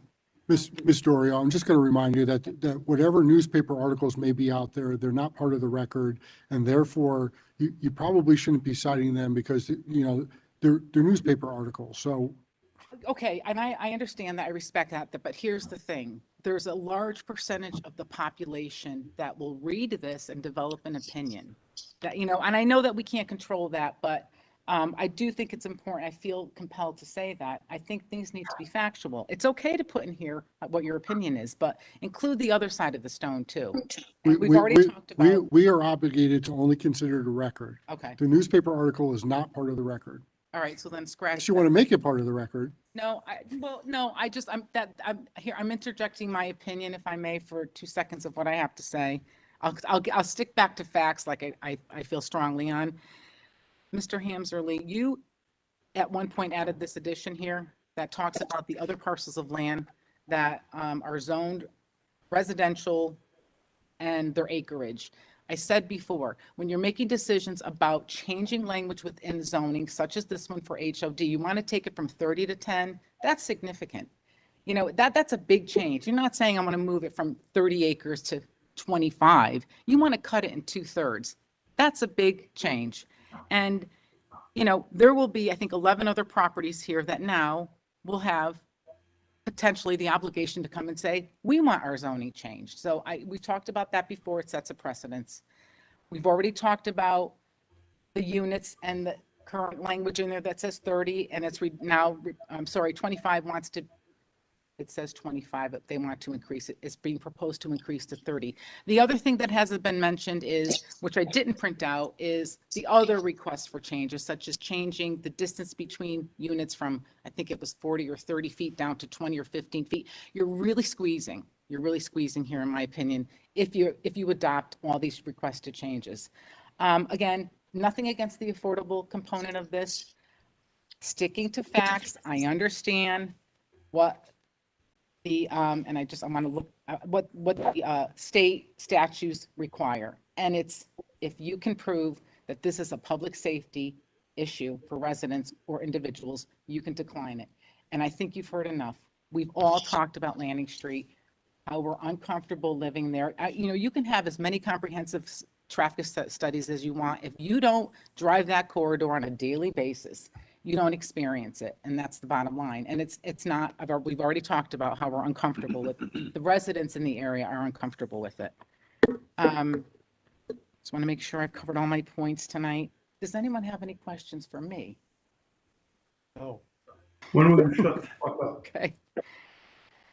Dave's my husband. Dave, is there anything else you want to come up and say? Did I cover everything? Okay, thank you. All right. Whoever is swearing, can you keep the language down, please? Members from the audience don't get to ask questions, so if I can ask them to refrain, please. Okay, and the only other thing is that obviously we all know that because of that 8-30G regulation, you're handcuffed a bit. To the extent that you have a very slim sleeve of what you can decline this on, or let me take that back. You can make a decision, but then, then it's going to go, the next step will be taken. Again, this is residential. I don't think anyone here would disapprove if the zoning was, if things were built on that land in accordance with the zoning. I oppose this proposal. Thank you. Thank you so much. Just for the record, Jesse, I love you. Jesse. He's sitting in back, the guy who wrote the article, so that's why he said. Is there anyone else who'd like to testify in opposition to the application before us? Sandra Anderson, 246 Lanning Street. I am opposed to this because of the hazardous conditions of the roadway. Are the people aware that there is a pipeline that goes up the middle of Lanning Street? It's a trunk gas line. We cannot have gas in our homes because we are not connected to whatever company it is that provides the gas to houses. So that line that goes up the middle of the road, it's Enbridge, ENBRIDGE, and it goes up the middle of the road, and we're going to have all those construction vehicles going up and down the street. Periodically, we get this stuff in the mail. How do you identify a gas leak? Do you know how to do it? And this comes in the mail a couple times a year. And we just got one in the mail today. So I'd like people to be aware of that. if that's a safety concern at all or not. Thank you. Thank you, Ms. Anderson. Anyone else like to testify in opposition? So sorry, I feel like I feel like I'm gonna just repeat what everyone else has said. And because I couldn't, I didn't think I could keep my thoughts together. I did write something, so I hope you'll bear with me if I can just read it and then give it to you. Let's start for the with your record. name and address. I beg your Your pardon? name and address, I please. will. My name is Sandra McKinney. I'm 1304 Lanning Street I live there with my husband, George. He's a retired business professional and a Vietnam vet. Before my retirement, I had a successful art business in Southington for 30 years. We are both lifelong residents, and the 304 Lanning Street property has been in my family since 1955. This is the second time I've spoken before the Board of Commissioners. The first was to voice my dismay at the placement of the entrance of the proposed housing project. I will continue to express serious concern based on common knowledge and my own personal experience. It's difficult at best to see traffic coming from either direction at the crest of the hill on a clear day, but this is further exacerbated by rain, snow, and darkness. I would invite you to view our mailbox and the 25-mile-an-hour traffic sign, both victims of someone who could not successfully make the crest. Regarding the safety issues in the proposed development with fire and rescue, I would encourage the commissioners to recall what actually happens to a street or an area of a street when the call goes out for fire or rescue. It's never just a fire truck that must maneuver into position. They bring with them the fire chief's vehicle, EMS, ambulance, and often police. It's not just one vehicle that can successfully operate from a curb, especially depending on the location of the fire hydrant. The proposed emergency exit that dumps into the church parking lot doesn't even make sense. It bisects two personal apartment driveways. It also introduces a safety concern for those times when activities occur at the church and there are children playing or cars moving in the parking lot. Thank you for allowing me to share our concerns regarding the overall health of the surrounding natural environment. As you know, Loper Street was rezoned from farmland to R2025 to accommodate the building of multiple single-family homes. These homes back up many of the properties on Lanning Street. Clearing the farmland and removing much of the natural environment has had a significant impact on the wildlife, pollinators, and American songbirds. There has been a significant increase in wildlife that frequents our property and a decrease in the variety of species that we are accustomed to seeing, all due to the changing environment, a very sad truth. Our property has been designated a National Wildlife Federation habitat and bird-friendly zone since before 2000, which means that we not only provide a healthy environment for wildlife and birds, but monitor through Cornell Labs, Cornell University, the health and safety of our environment. It is utmost importance to protect the natural environment that remains as a legacy to the future. With this in mind, George and I do not want our property rezoned to accommodate one development or one developer's needs, and I am confident that our neighbors on Doral feel the same way. My fight is for wildlife and its survival. Theirs is for the health and safety of their families, their drinking water, and the issue of not being built upon. Many of us feel as we are being pressured into something that we all know will damage our home environments. This is a fight for health and safety. It is totally unrealistic to expect neighbors to agree to or support a development plan that benefits no one in the existing area and causes great damage to what remains to a very fragile natural environment. I would implore the commission to vote to reject this proposal and leave the property undeveloped in this small segment of the town. Kudos to the lady from Doral who's done all the legwork. What a difference you made. Respectfully, Sandra and George McKinney. Thank you, Ms. McKinney. I appreciate it. If you could just give it to Dave as at the end there. Thank you for coming out. Anyone else like to testify in opposition?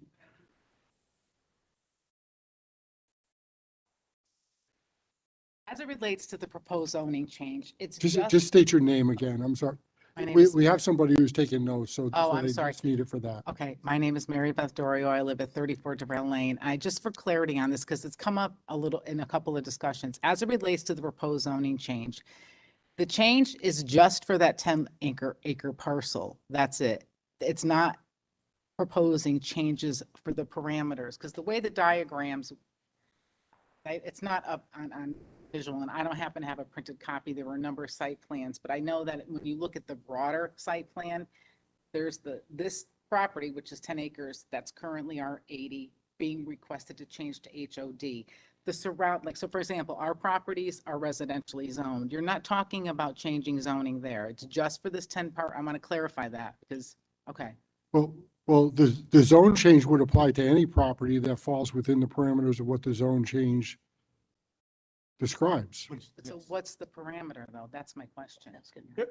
What the chairman's saying is that what the applicant is asking for, zone change for this, is a zone change for that Right? thing, okay? Yes. However, the text change would apply throughout Southington. Oh, yes. Okay, that I Okay? understand. So the text change would be a change to the HOD regs, as council has said, okay?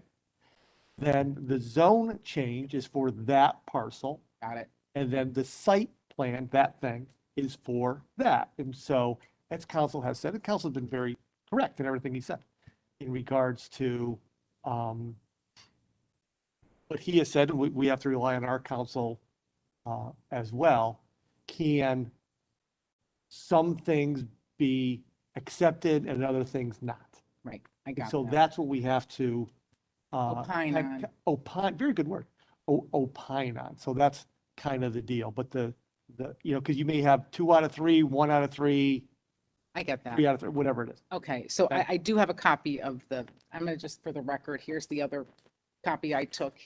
It's difficult to see. I'll show you what I'm talking about. Here's the parcel. This is the one, but then you have this parameter here. This is, I think, initially that, He has to contact, that's abutters. So that is people within that circle must be notified of a zone change. Right. So that's abutters. So, which they did to say, hey, by the way, there's going to be a zone change for that parcel, and they are legally obligated to tell all those people. all right, No. I think there was some confusion there. That's wanted to clarify. No. Okay. I believe that's guided not by town of Southington statute. I believe that's guided by state statute with regards to the Right. radius of any Notification. zone change Notification. or application that comes before this commission. You answered my question. Thank you. Okay, thank you. Anyone else to testify in opposition to this application? Hearing none. Attorney Maccarello. Sorry.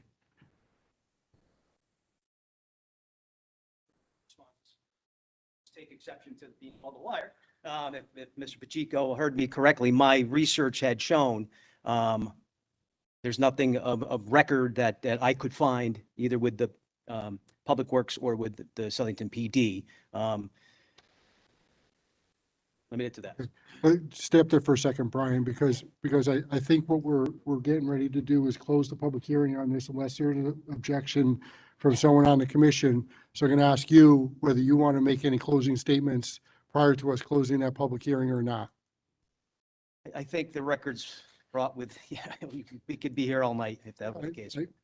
Just No, want I to appreciate that. Right, that's all. Okay. Okay, unless there's objection from any member of the commission, or Attorney Smith or Attorney Taylor, I think we're ready to close the public hearing on this. Any objection? Okay, let's close the public hearing. We'll move on to item 7B, Lovely Development, Inc., 6-lot subdivision application, property located at 300 Wells Street in an R40 zone, parcel size 5.66 acres, S1327. This is continued from June 1st. This was we were in the middle of a public hearing on this application when we hit the 11:30 hour 2 weeks ago. So Mr. Chair, just for the record, I'd like to recuse myself for this Okay. application Okay, and use the bathroom at the same time, if Go- that's all right. go ahead, John. All right, granted. Yeah. After this, you can sit out there. That's okay. We'll see Commissioner Albanese in place of Commissioner Quirk at this time on this one. After this public hearing is done, I'm going to take a bathroom break to give everyone a chance to go utilize the facility. So with that, Thank you, Mr. Chairman. Attorney James Iogus, 104 Bellevue Avenue, Bristol, Connecticut, for the applicant. 2 weeks ago at the meeting, I think we prepared and produced a rather compelling argument to demonstrate that we have complied with the subdivision regulations of the town of Southington, and that the commission, sitting as a planning commission, had an obligation, if we met those regulations, to approve the application. There were 3 issues that needed answers, and I thought they were very fair questions. There was a question regarding the distance of this subdivision from the nearest wetlands. There was a question regarding the pre-development and post-development flows from the property, to see where we were with that. And then the third question was the number of trees that are located on the street, and what can we do to preserve them, and what can we do to alleviate the concerns that a number of those trees are going to be eliminated. So Sev did some research. He's here today. He's going to present that, and then we can answer some questions for you. so Seth Bravino will present this in a very brief format, I'm sure. Mr. Chairman, Commission members, Sev Bovino, planner of Crescent Jones, representing the applicant. On the board, we have the overall map with the proposed lots. This is Welch Road, north is up. The property is defined like this. To the east, we have Northridge Court. At the last meeting, there were a few questions, and I'd like to provide some answers to those. There was question of where the open space or conservation easement area is in relation to this property. The conservation easement area, open space, is to the south of our property, is about 270 feet from the edge of road to it, in case the neighbors want to get a sense when they walk the property, okay, am I on the open space or am I in private property? There is a kind of a walkway right here, right now. So people are pretty much using that right now, but the open space is down in this area here.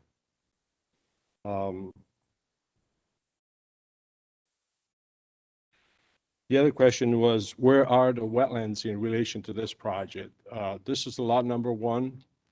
There are 2 wetlands. One is in south of lot number 1, and one is west of number 1.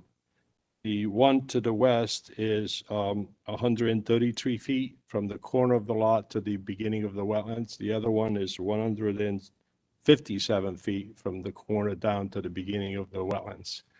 The activity on the lot is another 100 feet northeast, which is basically the septic system area, which will be built. The homes on this property are built in the fairway. When you go there, these homes will fit within the fairway, and then in front of them, you have a large number of trees. They wanted to know, one of the neighbors wanted to know who owns the depressed area in front of one of the lots here at the intersection.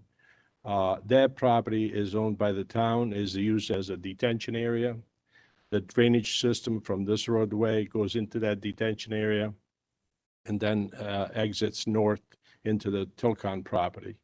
Also, portion of this property drains into this pipe here at this location. There's a lower area of this lot number 6. So the property high point is midway through the property. Some property drains southeast to this low point, then into a pipe into the detention area and out. And the rest of the drainage, half of the property drains west, southwest, sheet runoff into the open space / conservation easement. What's proposed here from the roof drains, we have pipes that can collect the roof drains and bring it to a storage area underground. That's to increase the groundwater recharge. What also does is to reduce the runoff of the property. So drainage calculations were provided showing that the runoff of the property will be less than what is it today. We actually have less runoff after the development than prior to the development. Sidewalks are proposed along the entire length of Welch Roads. The sidewalks are constructed on the town right-of-way, which means they'll be built on the right-of-way which for Welch Road. It's not built on private property. It's built 1 foot away from a private property, but the property owners will maintain the sidewalk, as you know. We located the existing trees within 20 feet of that proposed walkway to determine how many trees will be impacted by this, because there was a question. There's a total of 90 trees from east to west to this location. 30 of those trees will be impacted by the sidewalk. And it's impacted by the sidewalk because there's a grading necessary. When you build a sidewalk, you need to go only 8 inches above the gutter of the roadway. So you go up, build a sidewalk. By doing that, in many areas, you have to cut the grade to accommodate that. To cut the grade, then you slope up to the existing grade. When you do that, you either directly impact the trees or you impacted the root system of the trees. So it's necessary to cut them down. Otherwise, they're going to be problematic in terms they may fall during a storm or they may die a year later. So there's 30 trees that are subject to this problem. The choice is either to not construct a sidewalk, because our opinion is that this is an off-site improvement because these lots are proposed on an existing roadway. This is not a new roadway that we are proposing like we did for this subdivision. Or either we construct a sidewalk and back to trees and we do the best we can to reduce the number of trees that need to be cut, or we need to waive the sidewalk. So that's the question. That's my presentation. And it's not really a waiver on the sidewalks, since sidewalks are not required in this subdivision. It was just a component of our application that we could readily delete if the commission desires that the trees are more important than the sidewalk. Again, I don't vote. My opinion is sidewalks are always a benefit to the town, and eventually they're going to lead to something else. I think that if you can retain 60 trees out of the 90 that are there, I think it's done a pretty good job. Anything else to add? Any questions for members of the commission? Commissioner Santaco? Yeah. So thank you both for what you did. I guess on the trees, because I think I asked too, I think part of the confusion was my fault for not being swift, is when the site plan said, well, we have 3 trees per lot, and my impression was that was it, that there was only going to be 3 trees per lot, and that whole thing was going to be taken down. So that's kind of the genesis of that, but I'd rather have a sidewalk, particularly on that road. And so I just respectfully ask in construction, because, when you start moving dirt, stuff happens. I get it in construction. So I guess I would just respectfully ask, save as many as you can. Yeah. When you go do that, and maintain the natural thing. I guess the only other thing, because I asked about drainage too. So Jim, Mr. Grappone, are you okay with drainage per the proposal on this thing? Because I asked about that too, and I wasn't sure I got the answer. So are you good with drainage per what they laid out on this? Yeah, the applicant's engineer submitted drainage calculations. I reviewed them and they're acceptable. So you're okay? Yep. If Jim's okay, I'm okay. So that's all I have. Any other questions for members of Commissioner Albanese? Commissioner Albanese, hi. I have a quick question, just actually two. Are there any, out of the wetland areas that you have measured out in proximity to the property lines, are there any vernal pools within, are any of them designated as vernal pools? There were no pools identified years ago when subdivision. Speaking clear. When we went golf carts all over the place. Okay, all right, thank you. Wetlands. And will this application go before, would have no reason to go before wetlands, inland wetlands? Okay. And then the second question I have is, since there's an existing access path that's being utilized by, I guess, the residents, because the conservation easement is below there, but would there be an opportunity to create another access through the conservation easement, another kind of dedicated access through the conservation easement? Because right now they're utilizing that property that's not part of the conservation easement. They're trespassing right now. Right, exactly, And yeah. we have plenty of frontage on Welch Road to the west of this property that allows them to access the space, and we have access at this location, so we don't need. Okay. And the last point I have is I prefer to save as many trees as possible with looking at the way the driveways are and if the driveways can be maybe shifted or superimposed possibly. But if there's a more of a request for safety purposes, to have a you know, sidewalk on the road, then I understand that. But I prefer that the engineers and the way the construction documents are set up, that you look at alternative ways of preserving as many trees as possible. Yeah, Mr. Chairman, we can control that through the zoning permit process for each individual lot that comes in. Thank you. You all set, Teresa? Yes, I am. Thank you. Any other questions from members of the commission? Commissioner Ski. I guess just to, in regards to the trees, I live on Mount Vernon Road, and I saw what happened there during the last big storm. A lot of trees came down, so I think that it would be beneficial if the trees that were evaluated for the quality of the tree, you know, and maybe the sidewalks have to be relocated. I mean, a straight line is obviously the best, but it makes sense to me for the trees to be graded, and maybe 90 now, but there's probably a percentage of those that are not worth saving to begin with, and that should be taken into account. And I think we'll deal with that with the Mhm. lot by lot basis. All set, Steve? Yes. Any other questions from members of the commission? Open up to members of the public. If there's anyone who'd like to testify on this application, I'm going to remind everybody that it needs to be germane to the application. We should not be talking about Northridge Golf Course. That is not a germane topic on this application. But if there's anybody who'd like to testify on this application, please do so. Please identify yourself and your address, please. Seeing none, is there any reason to keep this public hearing open? Seeing none, we'll close the public hearing. Moving on to item 7C, Samantha and Chris Boswell, home occupation application for a cottage food license, property located at 453 Pleasant Street in an R 2025 zone, HO 79. You have to reseat. Oh, I'm going to restate Commissioner Bork. Thank you for your service, Had my Commissioner day. Albanese. You did a great job. Oh, I'm sorry. I apologize. I want to take a 5-minute break just to give everybody an opportunity to use the restroom. We'll give you all an opportunity to get your presentation up there. We'll come back in 5 minutes, so say 8:45. Yeah, take the opportunity.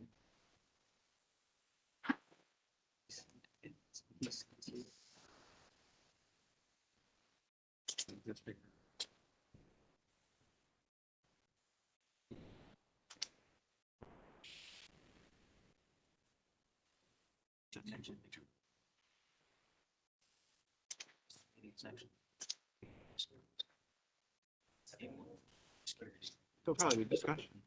Yeah, oh, yeah. Yes, fishy.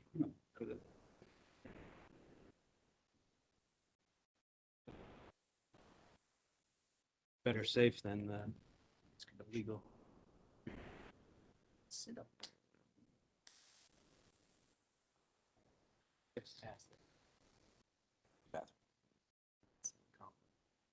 Yeah, it did.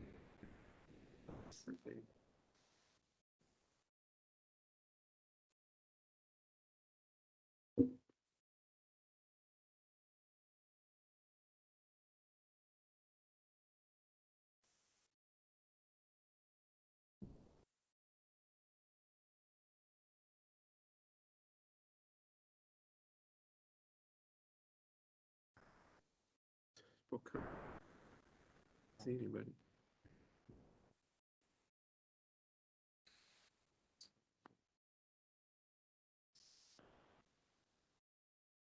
6 lots.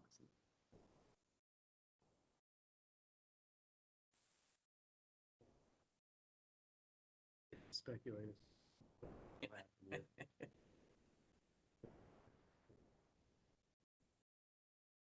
Be wet there.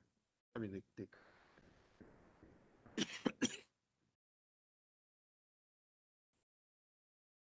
Yeah,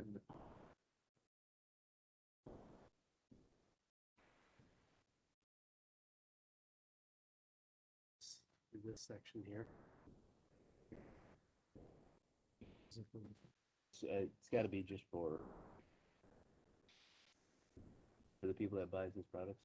Got all the help. Yeah. Development, right. Was he gonna like a church Bake bake sale or whatever? And stuff with their cellophane, it's like nobody label the ingredients. It just Still on the thing.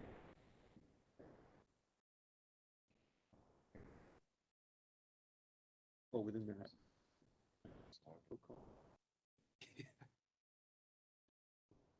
Keep it away. same thing. Yeah. Trustworthy.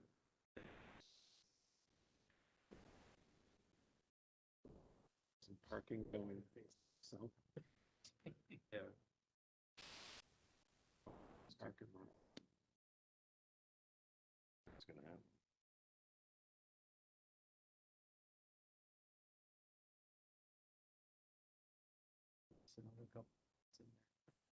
Still on that.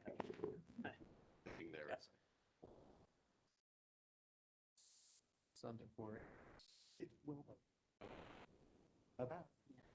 That? Sweet sounds. So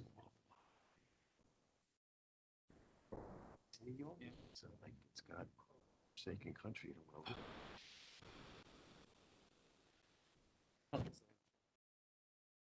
Or less than 2 acres. Yeah, no. Within 10 feet of a golf course. Yeah, it's It's okay for them.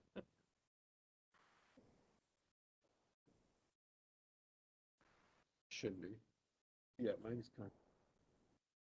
But I'm not sure of Everything it. was saying it's gonna be on record. Check. I'm trying not to say it's. Some even dead trees. Not the computer. So these are. Too many videos. Yeah. But there's a lot that were, so many of it down there. Sticks after the storm. Oh, yeah. Okay. Agua. It's good to have. Oh, these two are on here. Ask it.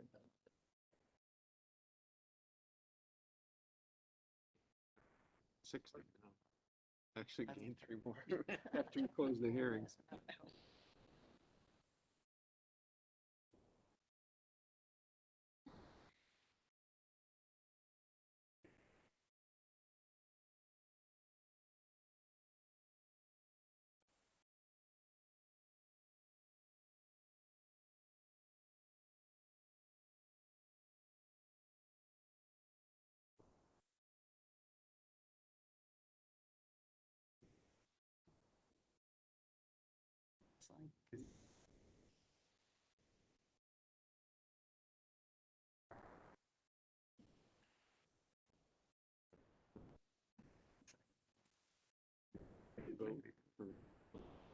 It's like, I mean, mark this up so much.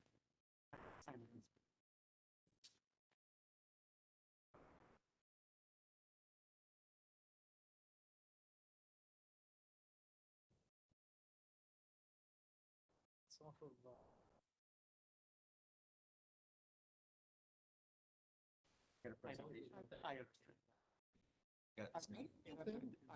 Do you have something to show up there? No, okay, thanks. Hopefully for something like this is.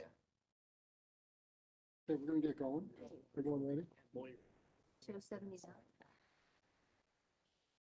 We'll call the meeting back to order.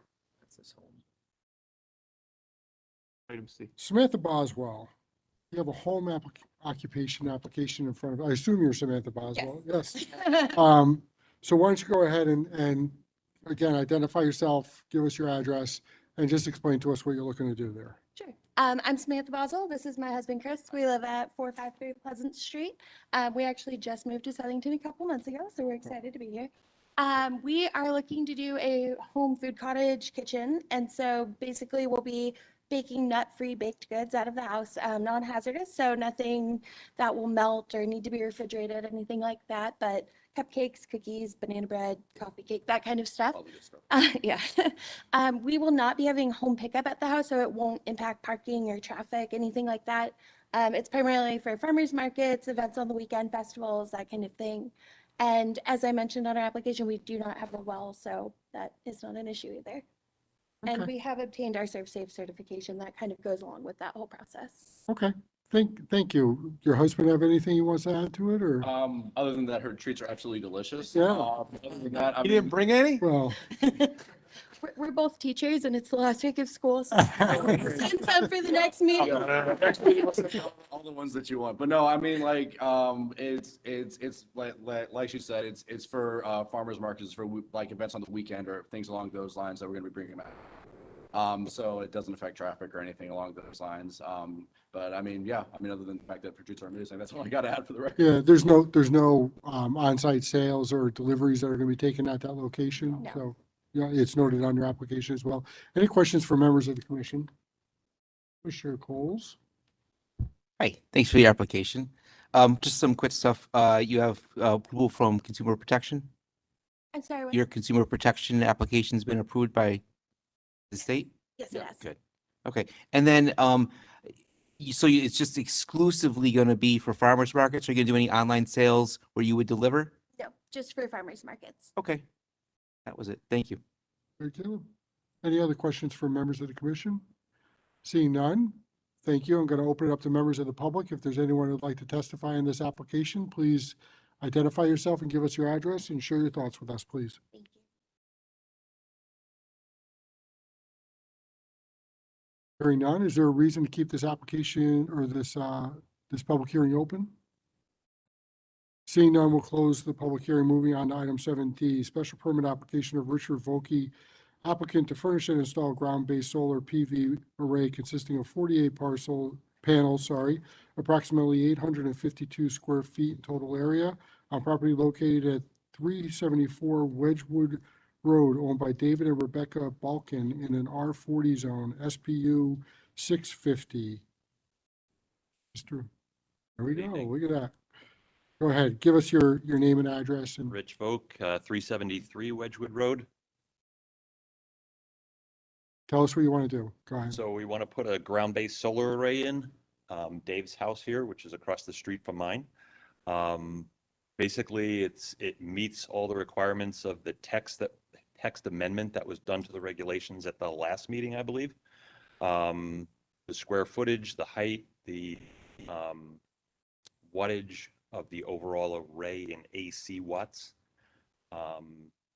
So we're just looking for the commission's approval. Do you have any site plan or anything like that? Is that something that we require, Dave, a site plan for something like this? We generally want to, okay.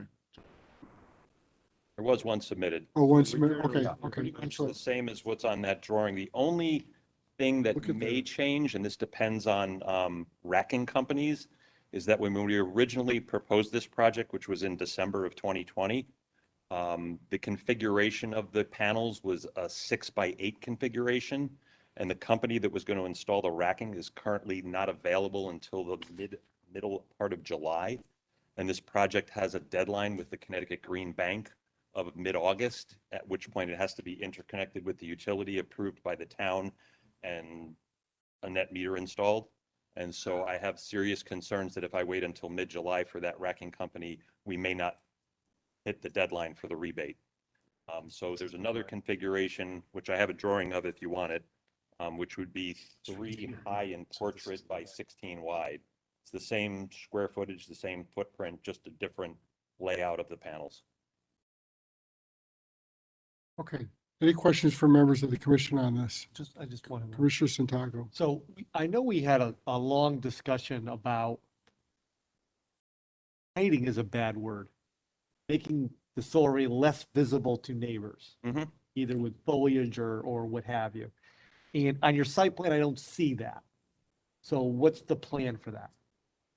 I'll let the homeowner tell you, 'cause he's already done some of that. Hi, David Balkin, 374 Wedgewood Road.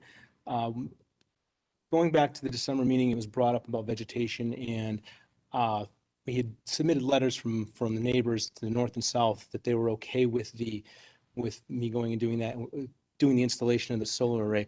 But upon further talking to my neighbors, being a good neighbor makes sense to go ahead and they shouldn't have to look at it if they don't want to. So we've already, on the south side of the property, there's already been 18 dappled willows planted along that property line that will grow in, so as a buffer, so they won't have to go ahead and see the array from their property. On the north side, there will also be the same thing. The dappled willows will be planted after the array goes in. I couldn't do them ahead of time, and I'm also having problems sourcing them. Otherwise, they would have actually been installed up to this point by now. The rear of the property on the west property line is Southington Land Trust, and it's all wooded property. And the next neighbor through there, I believe, is a good 150 yards probably through the woods. So there is no direct sight lines from there. And you might want to talk to Rich about shielding on his end, but there is a shed in front of where the array is going to go. And there will also be a couple of bushes on either side to help go ahead and mitigate that from the street. If you're looking at the sight lines as you're walking down Wedgewood Road, my property dips down about 5 feet. So a lot of stuff gets hidden from view as it is, just because of that drop. So what will actually be seen will be very minimal from the street and the neighbors once the vegetation matures. Gotcha. Thank you. Any other questions from members of the commission? Just one quick, Commissioner Woloski? what kind of willows were you calling them? Dappled willows. They grow to, they say they grow to be about 10 feet high if you let them grow wild. And I've had them planted on other properties that I've owned in the past, and they've gotten to be 15 to 20 feet high. They're a really pretty bush. They're a variegated. Is there a different name? Do they go by a different name? There's a Japanese name. I can tell you what it is. Give me 1 second. I have a few too, Mr. Chairman. They're a great screen. Not so much in the winter, but throughout most of the. Yes, that's it.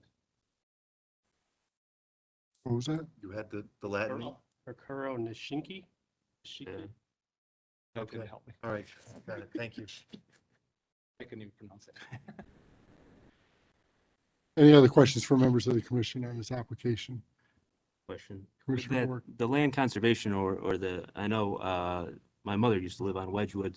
Behind your house, there's a walking trail and signs and wildlife. Is there you don't have any wetlands on your property or impact to that? Okay. All set, Jeff? Yep. Okay. We'll open it up to members of the public. If there's anyone who'd like to testify on this application, please come up and identify yourself and give us your address and let us know your thoughts.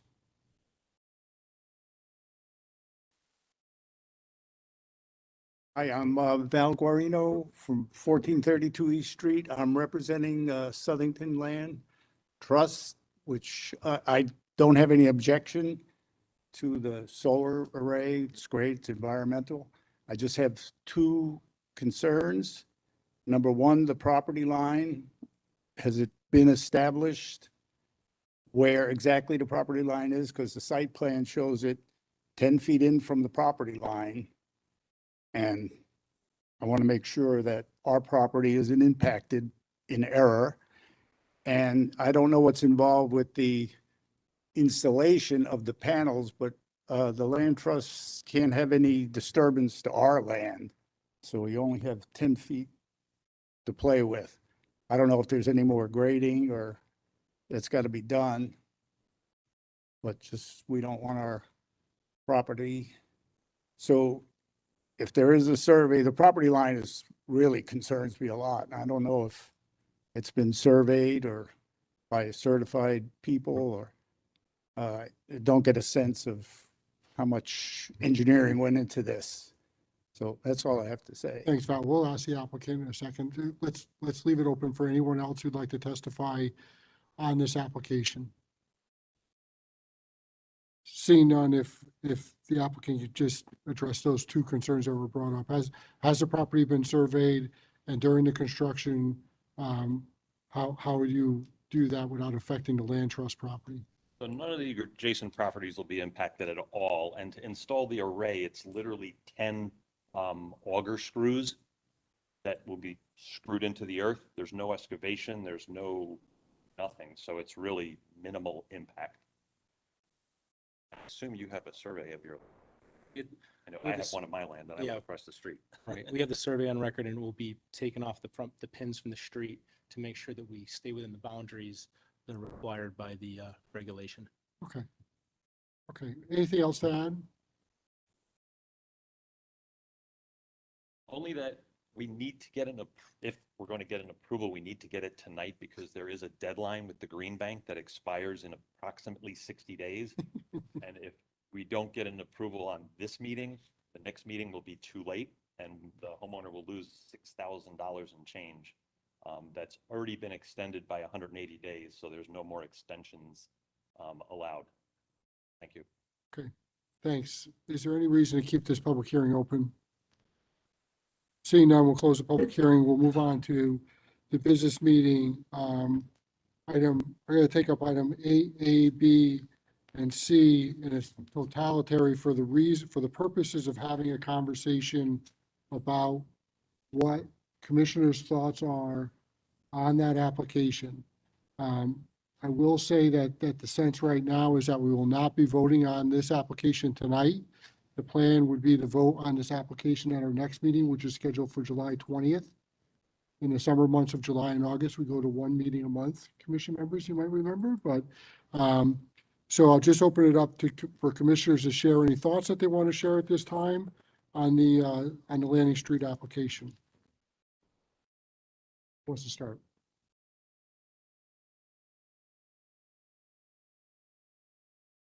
Anyone? No? You, Mr. Chair.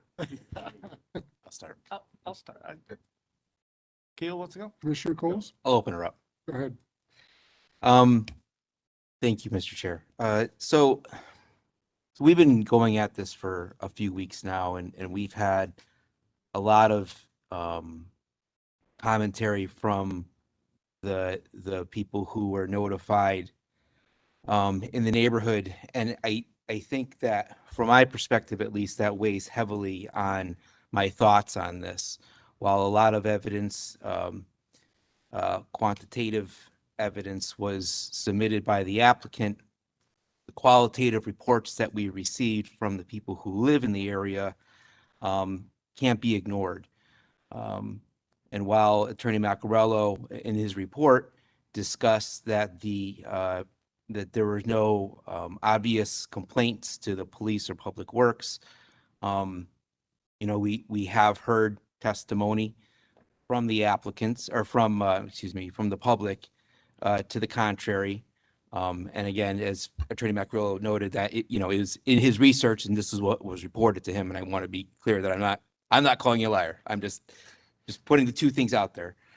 But I think that, I had said this weeks ago, I think, and I think it was again highlighted in the public comment today, is that what we do today will impact the long-term safety of the neighborhood going forward.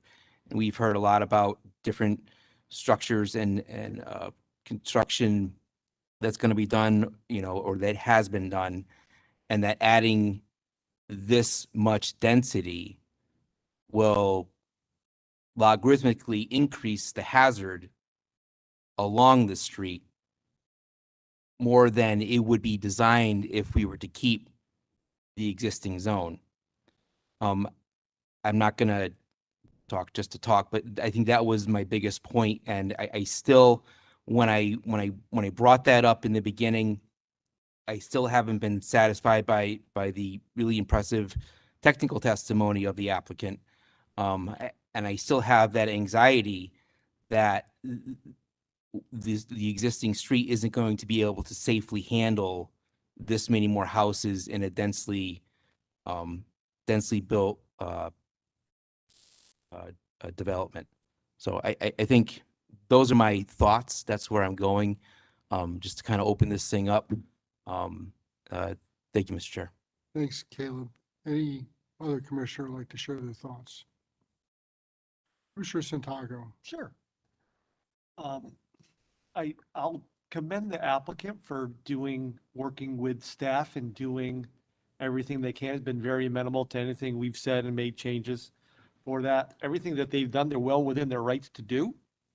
In terms of, we see text changes all the time, and text changes are always to fit the particular thing that they're coming for, or else we wouldn't get it. So that's all legal and fine. And we get zone changes all the time, and it's to fit a need. So everything there, I don't have any issue technically with anything. They do is well within their rights, and they've done a good job of that.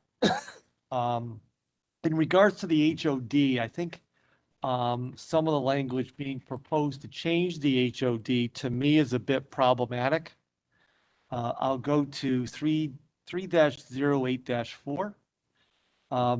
In regards to just the 30 acres in general and instituting the 10 and having it be near highways, I-84 and all that. And I understand what the applicant did in order to fit that, and that's fine. But for us, and I know Caleb, this is kind of your line of questioning as well in regards to in perpetuity, we have to live with that. For me, by introducing that language, does bring into account, because I'm near a high volume tributary, 284 or 691, I am bringing in high traffic areas by default. And for me, that is a bit problematic because I'm doing it, if I have an unsafe condition, I'm just adding to that. And so for me, the HOD in that particular state, I'll take issue with that for that reason, that by making that provision, I guess that language I have is problematic to me. While density in regards to 830G, we're not supposed to consider in regards to that. So some of the other language in regards to section 3-08-5 in regards to moving between 30 feet to 20 and all that, while it may be a density thing, that's not something from an 830G we can really talk about in terms of health and safety concern. But in regards to section 3-08-17, which is, what Commissioner Salka has been so eloquent in talking about, to me, that's there for a particular reason, and I would take issue with 25 to 30 there. So for all the reasons that's already been discussed ad nauseum here. So that particular part of the change, I would take issue with as detailed. So on the language change, those two things, I guess, are problematic to me for safety concerns, and I think they would exacerbate the things that you just talked about, Caleb, in regards to testimony from, I'll call it eyewitnesses to that. So I think that language there, I think, is problematic for me because of all the things that we heard. So at this time, that's what I would have, Mr. Chair. In regards to text change and just keeping it technical in terms of that aspect of it. Okay, thanks, Peter. Any other commissioner want to share their thoughts? Commissioner Woloski, yep, go ahead. I guess I would just echo that my concern is going from 30 acres to 10 is significant. It's significant. And I'm not sure if that's entirely necessary to change situation of future development in the town that significantly, all in one shot. Thanks, Steve. Any other commissioner want to? Mr. Chairman, the only comment I make, and again, going back to what Commissioner Santago said, but on 30814, when we talk about the two entrances and exits, I'm not sure that the site plan, in the spirit of what this is written, covers that when you've got a locked gate. And it's really not, it doesn't say anything here about providing one emergency exit. It basically says two entrances and exits from the development. So I'm not sure in the spirit of the regulation that the 12-foot piece of land that they're going out onto the church really is in the spirit of our regulation. I guess that's my really only comment. Thanks, Commissioner. Thank you, Mr. Chairman. Any other comments? I'll add some. I agree with a lot of the things that were said. My concern with regards to a number of the items that were brought up is from a public safety standpoint. And by that, I mean, and I asked several times, from the standpoint of public safety, that's why we had the requirement of any development over 25 units in density. I believe that came from a public safety concern that anything over 25 units could be a potentially catastrophic event. And while I understand that we all hope for that not to happen, as I say in my professional life, hope is a bad business plan. I plan for the worst and hope for the best, right? So I think that that's a concern. I additionally think that with regards to public safety, that some of the setbacks that are being changed under 3-08.5 permitted uses, particularly item number 7, reducing the minimum, the side yard setback from 30 to 20 feet. I believe that is a potential concern for, on a public safety standpoint. Commissioners might remember that with regards to an application that we saw about 1.5 years ago on Liberty Street, an 8-30 application. That concern was brought up, and ultimately through litigation, the applicant agreed that they needed to increase the setback in those areas in order to allow fire personnel to get into those areas in the event that they needed to do that. I too have a concern, and this was raised by a number of people in the public about the proposal for additional parking in that property, and what effect that might have on public safety. Again, this was raised in the Liberty Street application by myself. And by that, I mean that if visitors were to be parking, or if it were to be a time when people were having events during the holidays, for example, it's feasible or reasonable to think that those areas, those side areas along the roadway would be occupied, and that would limit the ability of any fire apparatus that needed to get in there, which by the applicant's own fire apparatus study shows that it's I'll be diplomatic or kind and say that it's tight, but I think that it actually says that it's too tight. Speaking of too tight, the second mean of entrance and exit, I think that is far too thin to accommodate what the intent of the regulation is. And I agree with Commissioner Salka and others that the intent of the regulation is to provide not just a means to get out of the site for residents or people who might be there at the time of an event that requires that. I think it also is a means for emergency personnel to get into that site should they need to be able to do that. I think that any potential approval needs to include a stipulation that there is a pretty solid agreement with the church or any future landowner that might own that property, that will be accessible. I am less concerned about curb cuts than I am about facilitating the safety of the people, not just at that site, but people who abut that site. I also have a concern about the septic systems. And we went round and round about that. There was a representation that was made by the applicant that the septic systems are, and this again is in the minutes that we approved earlier tonight, that the septic systems are at least 200 feet from the property line, quoting the minutes. When he was questioned on that, he changed that to be 200 feet away from the septic systems and noting that the requirement is 75 feet. Tonight, we hear that that too is a little bit different than what was represented at that meeting.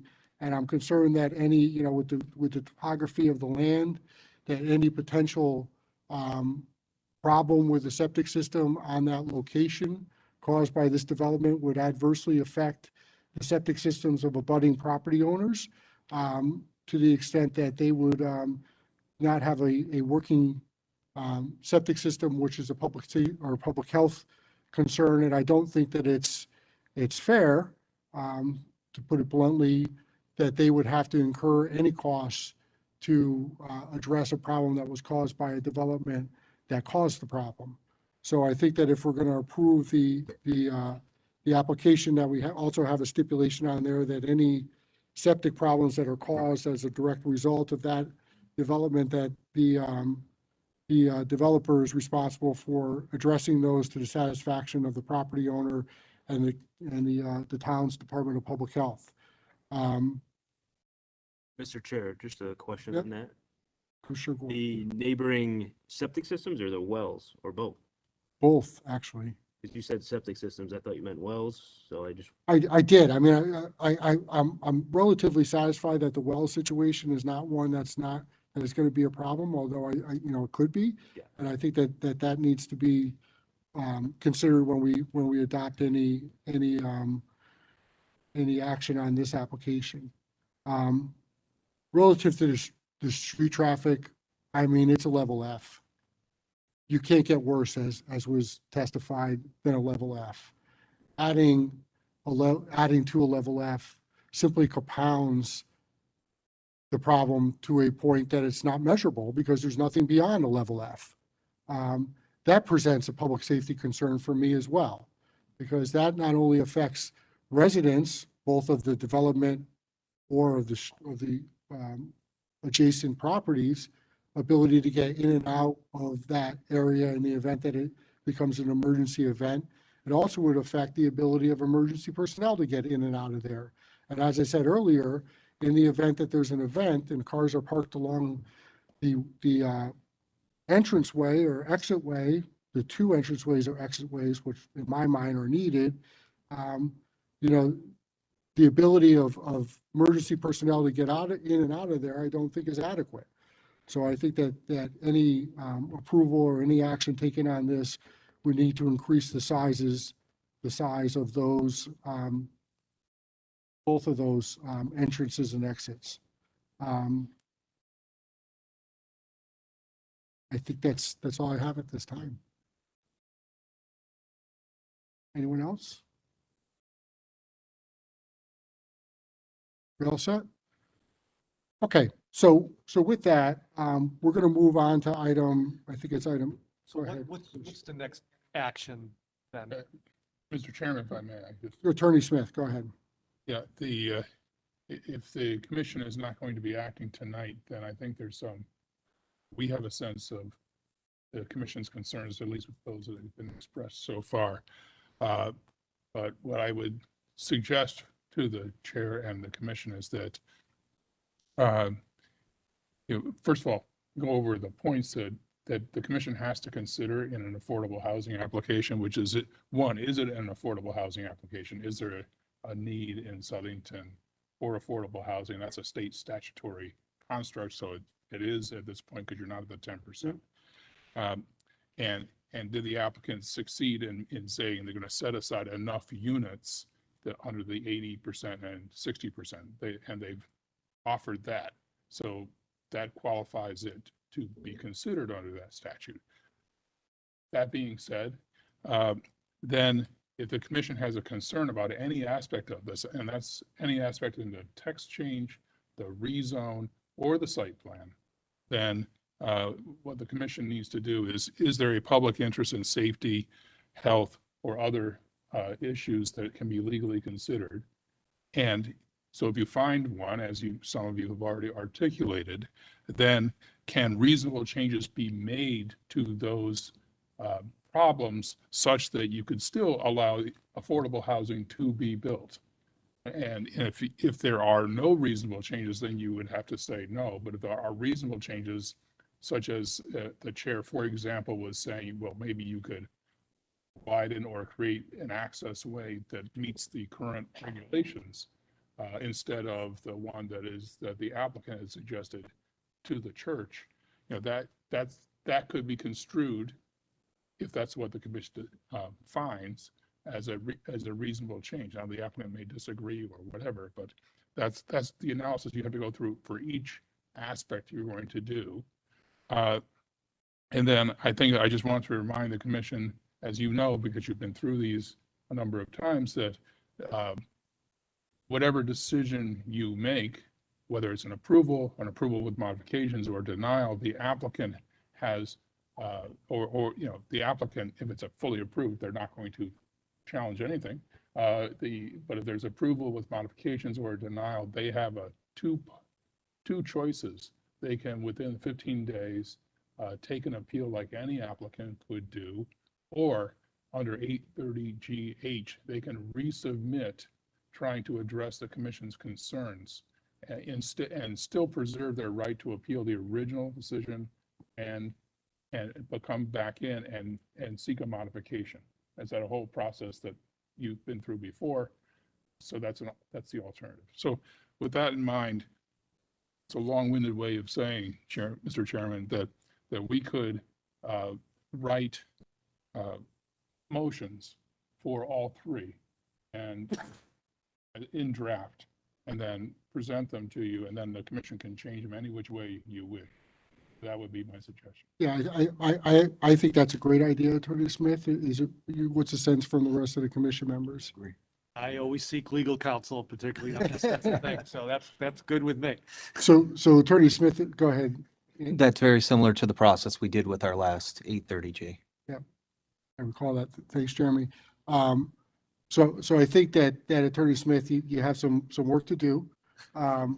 And I would hope that, when we come back here at our next meeting scheduled for July 20th, that we would have that draft language at that time. Yeah, well, we'll have it ready for you. We'll let it be presented, and then we'll enter into, taking action one way or the other possibly on this application. So unless there's anything else you want to add, I just would excuse you and thank you for your time. And so everybody knows Attorney Smith flew back from his son's graduation at Stanford University, took a red eye overnight to be with us today. So Thank you. he comes straight from San Francisco. He may still be on Pacific time, but I guess I'm not going to complain about being tired. yeah. Okay. And true to Mr. Fergola and Brian, there's no other actions can be taken on this evening. So if you wanted to leave, that's fine as well as any other member of the public who wishes to, who's hanging around for this one. So Dave, do you have something? Was there a formal motion to table the three? Oh, okay. Yeah. Can we get a motion to table items A, B, and C? Mr. Chairman, so move. Commissioner Salker makes a motion to table. Any second? Second. Commissioner Coles makes a second. Is there any discussion? Seeing none, voice vote, all those in favor? Aye. Aye. Any opposed? No? Just a slap in my hand. We're good to do all three of those at the same time for this purpose, Dave. I believe so. Yeah. Table it, correct. Mr. Chair, I'm also going to adjourn if that's okay I with you. think we have one more that we want. All right, we'll stay on for one more. Yeah. All right, all right. I believe we're going to be doing that for the foreseeable future. Yeah. Okay, thank you. You too. Item 8D, Lovely Development, Inc., 6-lot subdivision application, property located at 300 Welsh Street in R40 zone, parcel size 5.66 acres, S1327. This was tabled from the last meeting on June 1st. Is there any discussion? Mr. Chair, I'd I'm like to sorry, recuse myself for this. Yep, Commissioner Gork will be recused, and Back up. Commissioner Albanese, you're stepping up to the plate, so is there any discussion on this? We could, I'm gonna, sure, go ahead. Mr. Chair, make a motion to approve S1327 as submitted on the site plan. We have a motion to approve. Is there a second? Commissioner Albanese with a second. Any discussion? I have a question for either Attorney Taylor or for Dave or for both. Does this application conform with the regulations that are relative or pertinent to subdivisions? In my opinion, it does. Dave? And Attorney Taylor, given that this application is meets the regulation, are we obligated to vote in the affirmative on this application? You could vote whatever way you want, but it does conform to the subdivision regulations. So unless there's any reasons that anybody can put forth to deny it, I believe you have to approve it. We have an obligation, okay. You're self-pedaling. Oh, sorry. No, that's okay. It's getting late. The voice is getting hoarse. Is there any further discussion on this? Hearing none. Dave, you want to call the roll, please? Commissioner Albanese? Yes. Commissioner Wilowski? Yes. Commissioner Locke? Yes. Commissioner Coles? Yes. Commissioner Santiago? Yes. Vice Chair Selka? Yes. Chair Hammersley? Hammersley's a yes, motion passes 7-0. Thank you. You can leave now, Jeremy, if you'd like to. Thank you. Yeah. Have a good night, everyone. Thank you for being here. Appreciate your time. Item 8E, Samantha and Chris Boswell, home occupation application for a cottage food license, property located at 453 Pleasant Street in the R2025 zone, HO 79. Do we have a motion? Mr. Chairman, make a motion to approve 8079 as submitted. We have a motion. Do we have a second? Second. Commissioner Locke with a second, and I will note that Commissioner Gork is seated again. Commissioner Albanese, thank you for your time. Is there any discussion on this application? I'll say what I say all the time on these. This is a great thing, and I wish you all the luck in the world. With that, Dave, can you call the roll, please? Commissioner Gork? Yes. Commissioner Wilowski? Yes. Commissioner Locke? Yes. Commissioner Coles? Yes. Commissioner Santiago? Yes. Vice Chair Selka? Yes. Chair Hammersley? Hammersley's a yes, motion passes. Congratulations, best of luck to you. I look forward to it. Item 8F, special permit application of Richard Volkey, applicant to furnish and install a ground-based solar PV array consisting of 48 panels, approximately 852 square feet in the total area on property located at 374 Wedgewood Road, owned by David and Rebecca Balkin in an R40 zone, SPU 650. Mr. Chairman, make a motion to approve SPU 650. Motion for Commissioner Salka, second. Second. Commissioner Locke. And I also want to say it's nice to see that you contacted all the neighbors. Yeah. Thank you. Yeah.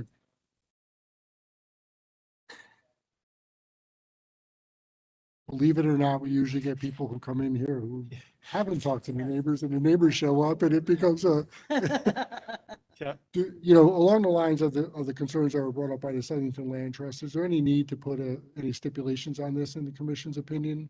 With I don't- regards to the survey? It seems to me that he answered the question about the property lines, and the other question was about the disturbance of the property Yep. of excavation, and there is none. So I think that's been satisfied I agree. to the land trust satisfaction as well. Okay. I agree.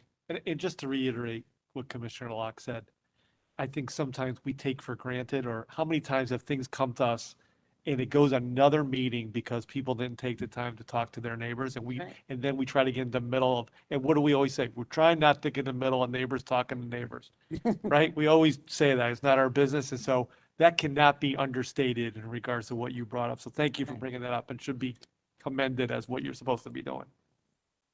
Just a quick Commissioner Walowski, yep. question, but as part of a special permit, is that buying a butter as part of?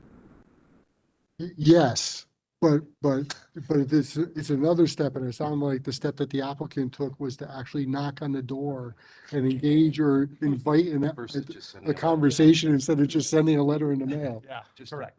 Just a, Right, just a question. right. Mr. Chair, You'll see what we mean, Steve, soon enough. Don't worry about it. I Commissioner just Coles, have yeah. a question, and this is more for general knowledge. How is it documented that, and with regard to the question from the land trust, that it is actually, so they're going to work off the pin that the applicant had the survey done. Who certifies? Is that like the staff that would certify that that's where? Yeah, Mr. Chairman, it still has to go through us, being staff, for a zoning permit as to the location of it for setbacks. So we'll take a look at what he has. We can verify it with what we have. There should be an as-built for it, which you can absolutely scale, to the foot. So I'm confident in that. Great, thank you. Thanks, guys. Great answer. Good. Okay. No other discussion? Roll call, Dave? Commissioner Gork? Yes. Commissioner Walowski? Yes. Commissioner Locks? Yes. Commissioner Coles? Yes. Santago? Yes. Vice Chair Salka? Yes. And Chair Hammers? Hammer says yes, 7-0, motion passes. Congratulations, best of luck. I'm glad, I got my gavel back. I hear it. Dangerous now. Yeah, thank you.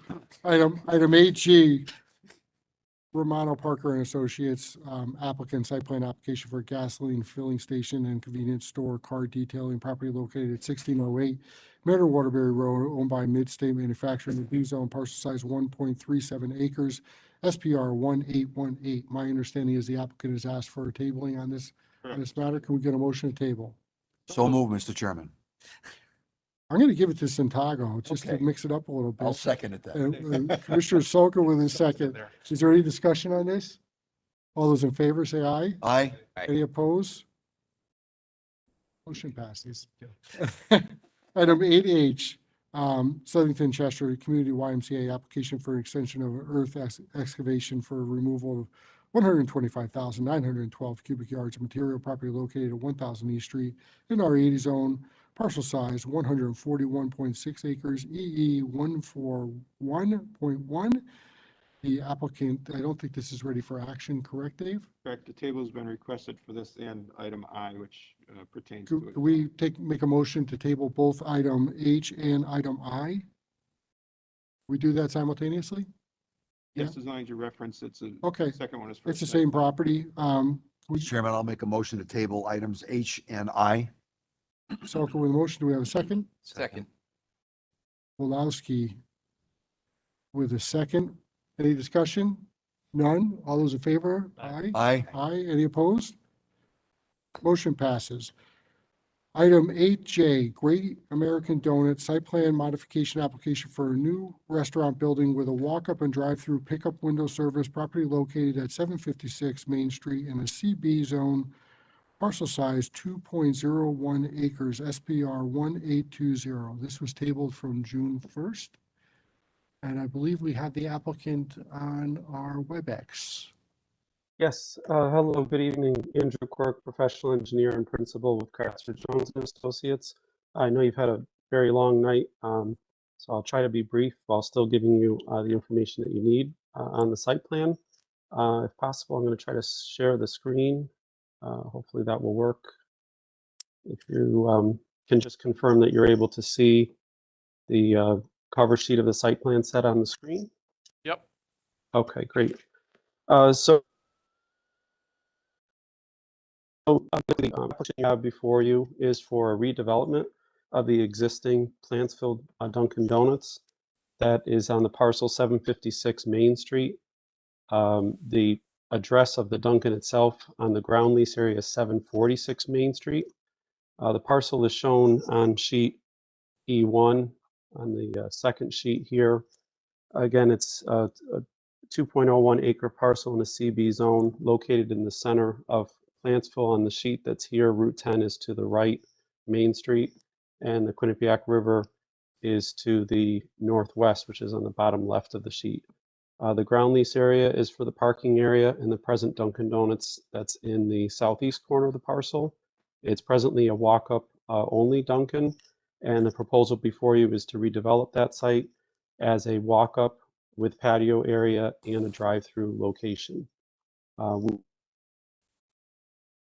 We've been with staff for quite some time now to come up with a modification to their new prototype, which is typically now just a a drive-through only for many of the locations. And in recognition of the location in the center of Plantsville and the proximity to the trail, we are modifying that with a walk-up window and a large patio area towards the front while still accommodating the drive-through. The proposal before you shows 8 parking spaces, where 4 are required for the 4 outdoor patio tables in the patio area towards the front of the site. The site would be redeveloped with an one-way entrance towards the easterly portion of the site, with a full drive-through lane and exit lane throughout the site, so that there would be complete access to the parking area or to bypass and exit the site. The state, of course, being along Route 10, we do have to apply for an encroachment permit, and they typically, for sites, look for a queue from the pickup window of 12 cars, and the proposal before you provides 16 cars on site.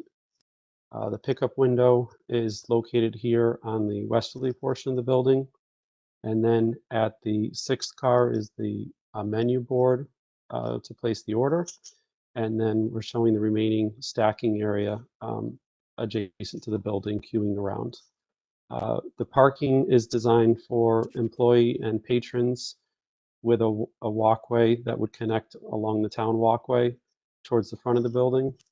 We did spend a lot of time on design to avoid pedestrian conflicts, both for those walking along Main Street and from the parking area.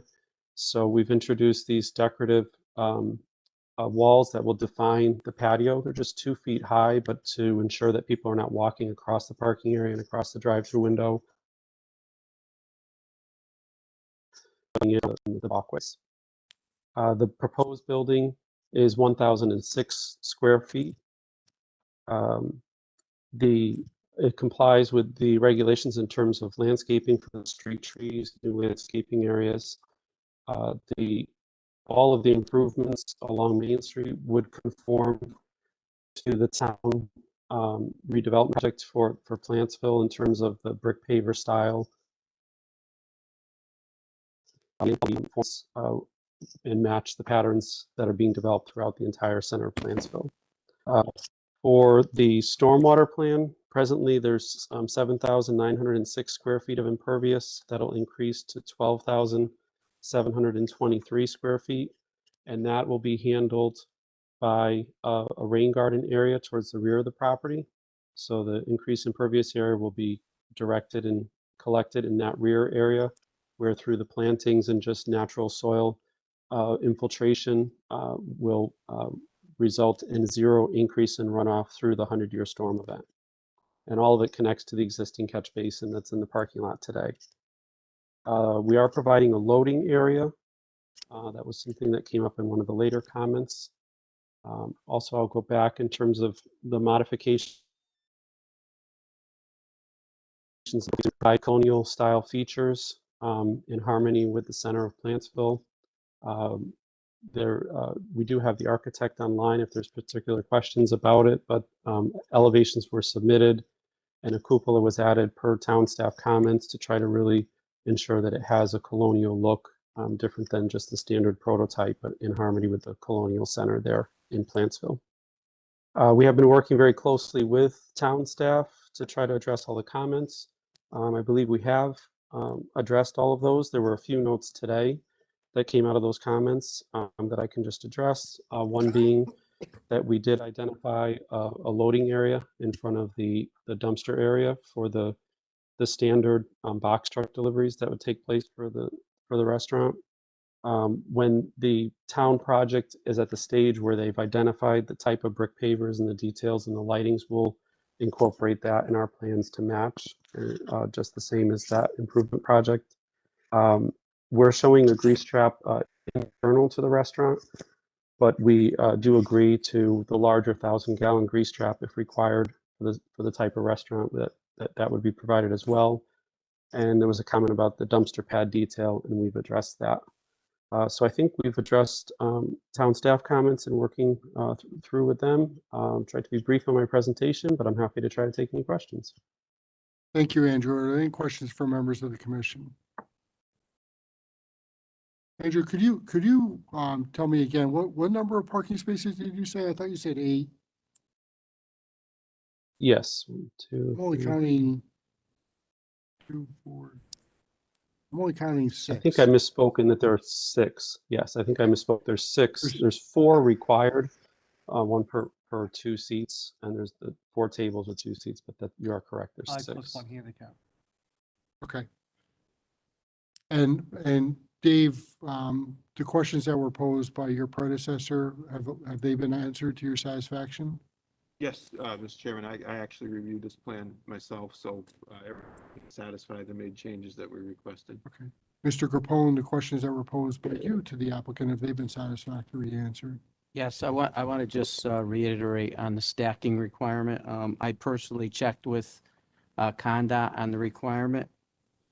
And they did get back with me. There is a minimum 280-foot length from the pickup window, which is approximately 14 vehicles. And this application exceeds that for a total of 300 feet. So unlike the one that's up the road, which is about 60 feet short, you're going to see a lot of vehicles on occasion coming out onto North Main Street in that occasion.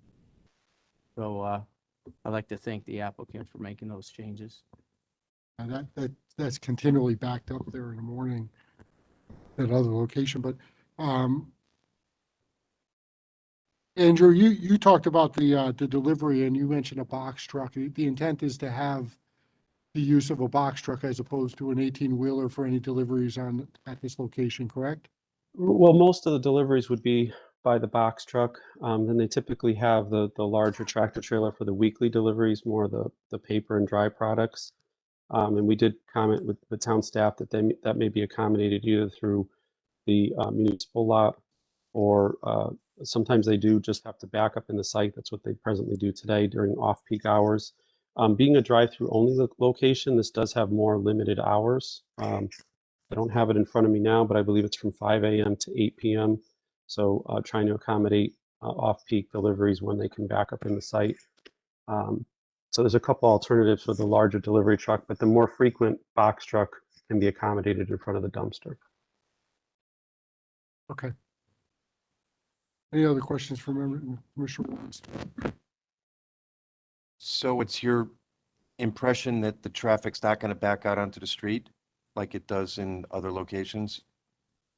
Correct. With this additional, the queuing exceeding the DOT requirement for the queuing is obviously significant to making sure that it doesn't back up on the street.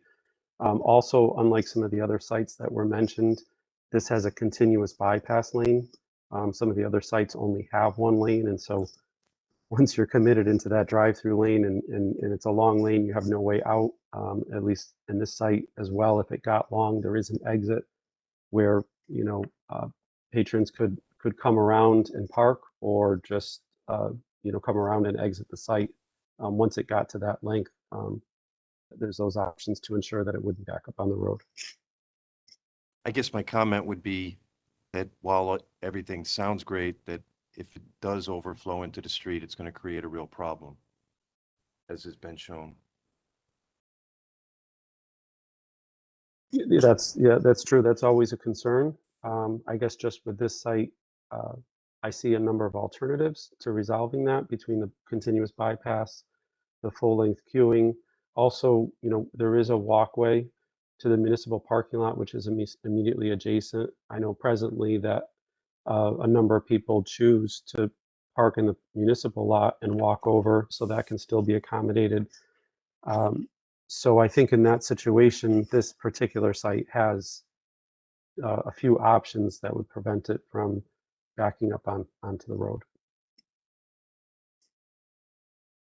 All set, Steve? Yes, thank you. Okay, Commissioner Santago. So on the, and I can't quite see it on the site plan, so I don't know if you have, so is the entrance and exit clearly marked? In other words, can someone go in either way type deal, or, so to prevent, that kind of thing? Because on here, I see the arrows going one direction, but will there be appropriate, at least signage to let people know exit only or that kind of thing?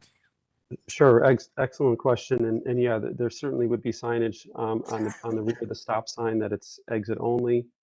We've also channelized the entrances, so although there's 2 lanes, we made the curb cut narrow to 16, and the exit is 20, which accommodates a left and a right turn, but we would have signage that it's an exit only, to ensure that it flows in the direction.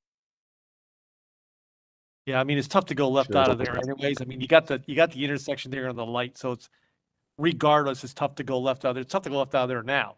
So, but at least if we could prevent accidents from happening, people going in the wrong way or whatever it is. But I like the bypass lane, certainly. So, you know, if you're in a long Yep. line and like you say, I'm stuck, so at least you could get out of Right. there. So I do like that. I do like that, Right. that aspect of it. So, okay. I think that's all I had. Commissioner Gorg? That was right along the same lines. I was worried about signage, and I know people are going to be used to using the exit as an entrance we've done forever. But my other concern, as mentioned, was the left out on that exit. Do you foresee being backed up? Because the drive-through line would go straight into there, and then all of a sudden you have 3 cars backed up and nobody's moving, and then it backs up on the street all the way around. Right, that'll certainly have to be part of our encroachment permit with the state, we have the width there so that the turning vehicles can get by, to try to alleviate that. And through the state process, it's presently a full access drive with a left and a right. And, but we do have to apply to them to get the encroachment permit for this new drive location as a full access drive as well. But I think the key here is having that 20-foot width so that, again, that at least there's an option to get around. And, there are times, it's true, there are times presently that the left turns out of the site are difficult. But this at least provides a little bit of that stacking in the width for vehicles to get around. Mr. Chairman, we did check the sight lines too and had them reduce the wall, cut it back so you could see clearly looking left at the pedestrian area. They had the seating area wall extended a bit, so we just asked back. So when you're leaving the site, you could look. Jeff? Is it, as a part of our board here or commission, do we have the ability to say no left turn, or is that something the state? I think we can say it, but ultimately it's up to the State Traffic Commission. Okay. All We've done that before and they've gone against us. All right, thank you. That's it. Mr. Albanese? Quick question. So this is going to get reviewed by the DOT for an access permit, a separate access permit?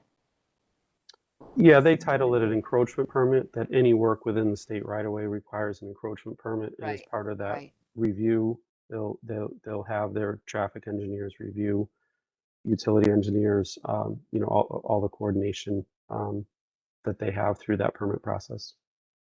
Okay, thank you. And then I guess the other question is, how are we gonna, and we really can't check this, but people are walking hopefully along the sidewalk from east to west, or west to east, whatever.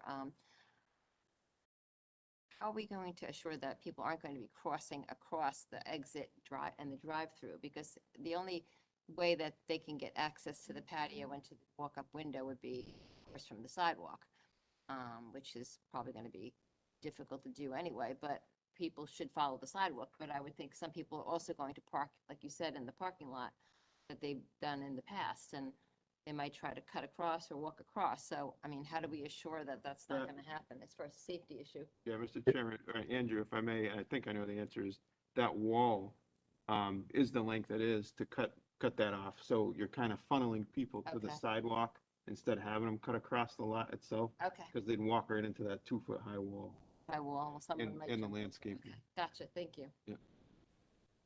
Okay, Teresa? Yeah.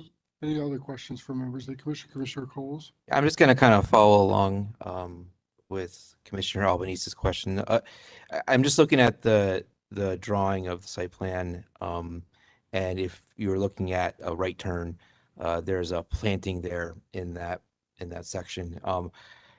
I guess my concern, similar to, you know, what we were talking about with pedestrians, is there any chance, what's the chance or how can we prevent any possible challenges to a pedestrian walking down the sidewalk and somebody coming out to take gobble suit? Taking a right out of there and not seeing, you know, a biker or a pedestrian, somebody walking up the sidewalk, if that planting is there, or is that, I guess maybe you can describe just that section there a little bit more for me. I'm not real clear about the plan, and I instead of me making it up in my head, I'd rather have you about it. Sure, sure, absolutely. That's a great question. I guess I would start first with, in response to Dave's comment from staff, that we are showing the sight line here, which is this dash line. And so we've located the trees behind that sight line so that the cars can see. And then associated with the pedestrians, these three, the symbol that for these three areas are the required street trees. So those are required by the zoning regulations. We're proposing Bradford pears, which when they grow usually don't have too many low branches so that they're sight line, but it still provides the shade that you want from the street trees and the aesthetic. But we worked, really hard to try to put some of these, if you will, obstructions in those paths so that people have to walk along the walkway and around. So as they come down from these parking spaces, this landscaping bed is here to purposely force the people out to the public right away and come down the sidewalk. So at least there's only one point where you're crossing traffic, not multiple points. There's these walls on either side that connect up to the building so that people aren't walking across the drive-through lane, but again, are forced to come out and around from that one location, whether it's from the municipal side or it's from this parking lot. And same for the shrub planting either side of the walls, that, everything is in an aesthetically pleasing way. We're trying to really channel and force all the pedestrian traffic to these locations so that they're only crossing there. And then the safety of the drive, of course, that'll be part of the DOT permit as well, but they are ADA accessible. Through. We've taken that into account with the ADA access. They don't usually require the detectable warnings, which are the rumble strips, if you will, at the end of the ramps, because it's not a public street. I've seen DOT go different ways on that, so we can certainly work with them to see if they want those. Typically on private drives, they don't want them, but that would give a warning that you're crossing traffic. All right, thank you very much. So, Yeah. any other questions from members of the commission? Seeing none, do we have a motion? Mr. Chairman, make a motion, we approve SPR 1821. Motion from Commissioner Salker, do we have a second? Second. Second from Commissioner Santago. Is there any further discussion? Dave, can you call the roll, please? Commissioner Gore, Yes. Commissioner Walowski, Yes. Relax, Yes. Commissioner Coles, Yes. Commissioner Santago, Yes. Vice Chair Selka, Yes. Chair Hammersley. Members, is a yes. Motion passes 7-0. Congratulations. Good luck. Great, thank you very much. We appreciate it. Thank you. Good night. Item 9 under administrative items, we have a request for administrative approval. Dave, you want to talk about that? Sure. This typically would just be a zoning permit for a new use within an industrial building. But since there is a retail component to what he's proposing, which is an auction house, myself and the chair believe that there actually is some portion that is retail. It's in a small portion of the front area of the building, roughly 400 square feet, which kicks it into site plan, even though there's no exterior changes. For some reason, the regs do state that it rises to that level. So I'm comfortable approving it the way it is. We'll certainly need a little bit more information to have the zoning permit approved, but what they're asking for is administrative approval. Thoughts from commission members? I don't know. If Dave's okay, I'm okay, I guess. Okay, what if he is? Sue, you good? Yep. Anyone down on my right-hand side? Anyone have a problem with that? Dave, do you need a motion on this, or is it enough that you heard no As long as objection? the to it? consensus that you're good with it. Yeah, I think that's what you form a hear. motion. All right. Item scheduled for public hearing, item number 10. Dave? Yeah, your typical, larger garage, 3 spaces, Vernon Road. Nothing out, Number 11, new applications. yes, this is, the bank building in the plaza up by, Puerto Vallarta, up in, 812 Queen Street. They're gonna redo that with, I think, 2/3 a coffee shop and 1/3 retail area. We've received that, so we started a checklist on it.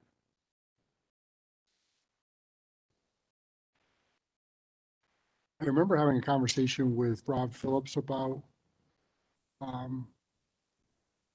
coffee shop there. Any Yes. sense of what that is, or? I'm not sure. Okay. They've stated yet. It flows well. We'll wait for the hearing. Yeah, the drive-through portion of it flows well through the That's where property. the People's Bank is, I think it was. That's vacant right now. It was a bank. I'm not sure which one it was. With People's, yeah, you're right. United or something like that. Okay. Then we got Buck LLC. Yes, that is not quite at the end of Mastriani Place. It's on the right. It's kind of a storage yard now for a landscape business. What they want to do is, a new owner wants to put a commercial building in there. Probably be like flex space for, industrial storage. No real issues with that. And then we have Central Connecticut Resource Recovery coming back at us again. Yeah, this one, now they're trying to go a little bit higher with the berm to avoid the width. So they're just, It's one higher. If anyone can name where that comes from, I'll lay it here. So before we adjourn, I just want to take a point of personal privilege here and just talk about a Public Act 2129, which was passed by the legislature this past session. This is the zone bill that came out of a number of different entities that we've talked about in the past. The governor signed this bill within the last 5 days. There are several requirements on this that fall on us as commissioners. So I would ask you all to take a look at it. I intended to bring copies of it for you, but I didn't get to a copy before I got here tonight, so it didn't happen. So I apologize for that. But again, it's Public Act 2129. I'm happy to provide you with a way to get a copy of that, because if you just go to I'll send everybody just a link that they can go to and pull that down. And I did ask Dave to try to schedule a time when our schedule is a little bit lighter to have a discussion about what we want to do with this, but there are several requirements that are in there that we have the option to opt out of. But we have to do so within a timely manner. So I just want everyone to look at it from the perspective and try to make a decision on what their thoughts are on what we'd like to do. But with that, I will entertain unless anyone else has anything else, we can entertain a motion for adjournment. I'd like to make a motion to adjourn. Commissioner Coles, I'd like to second that. second. Do we have any discussion? Seeing none, all those in favor, aye. Aye. Any opposed? Motion passes. Dangerous with that thing.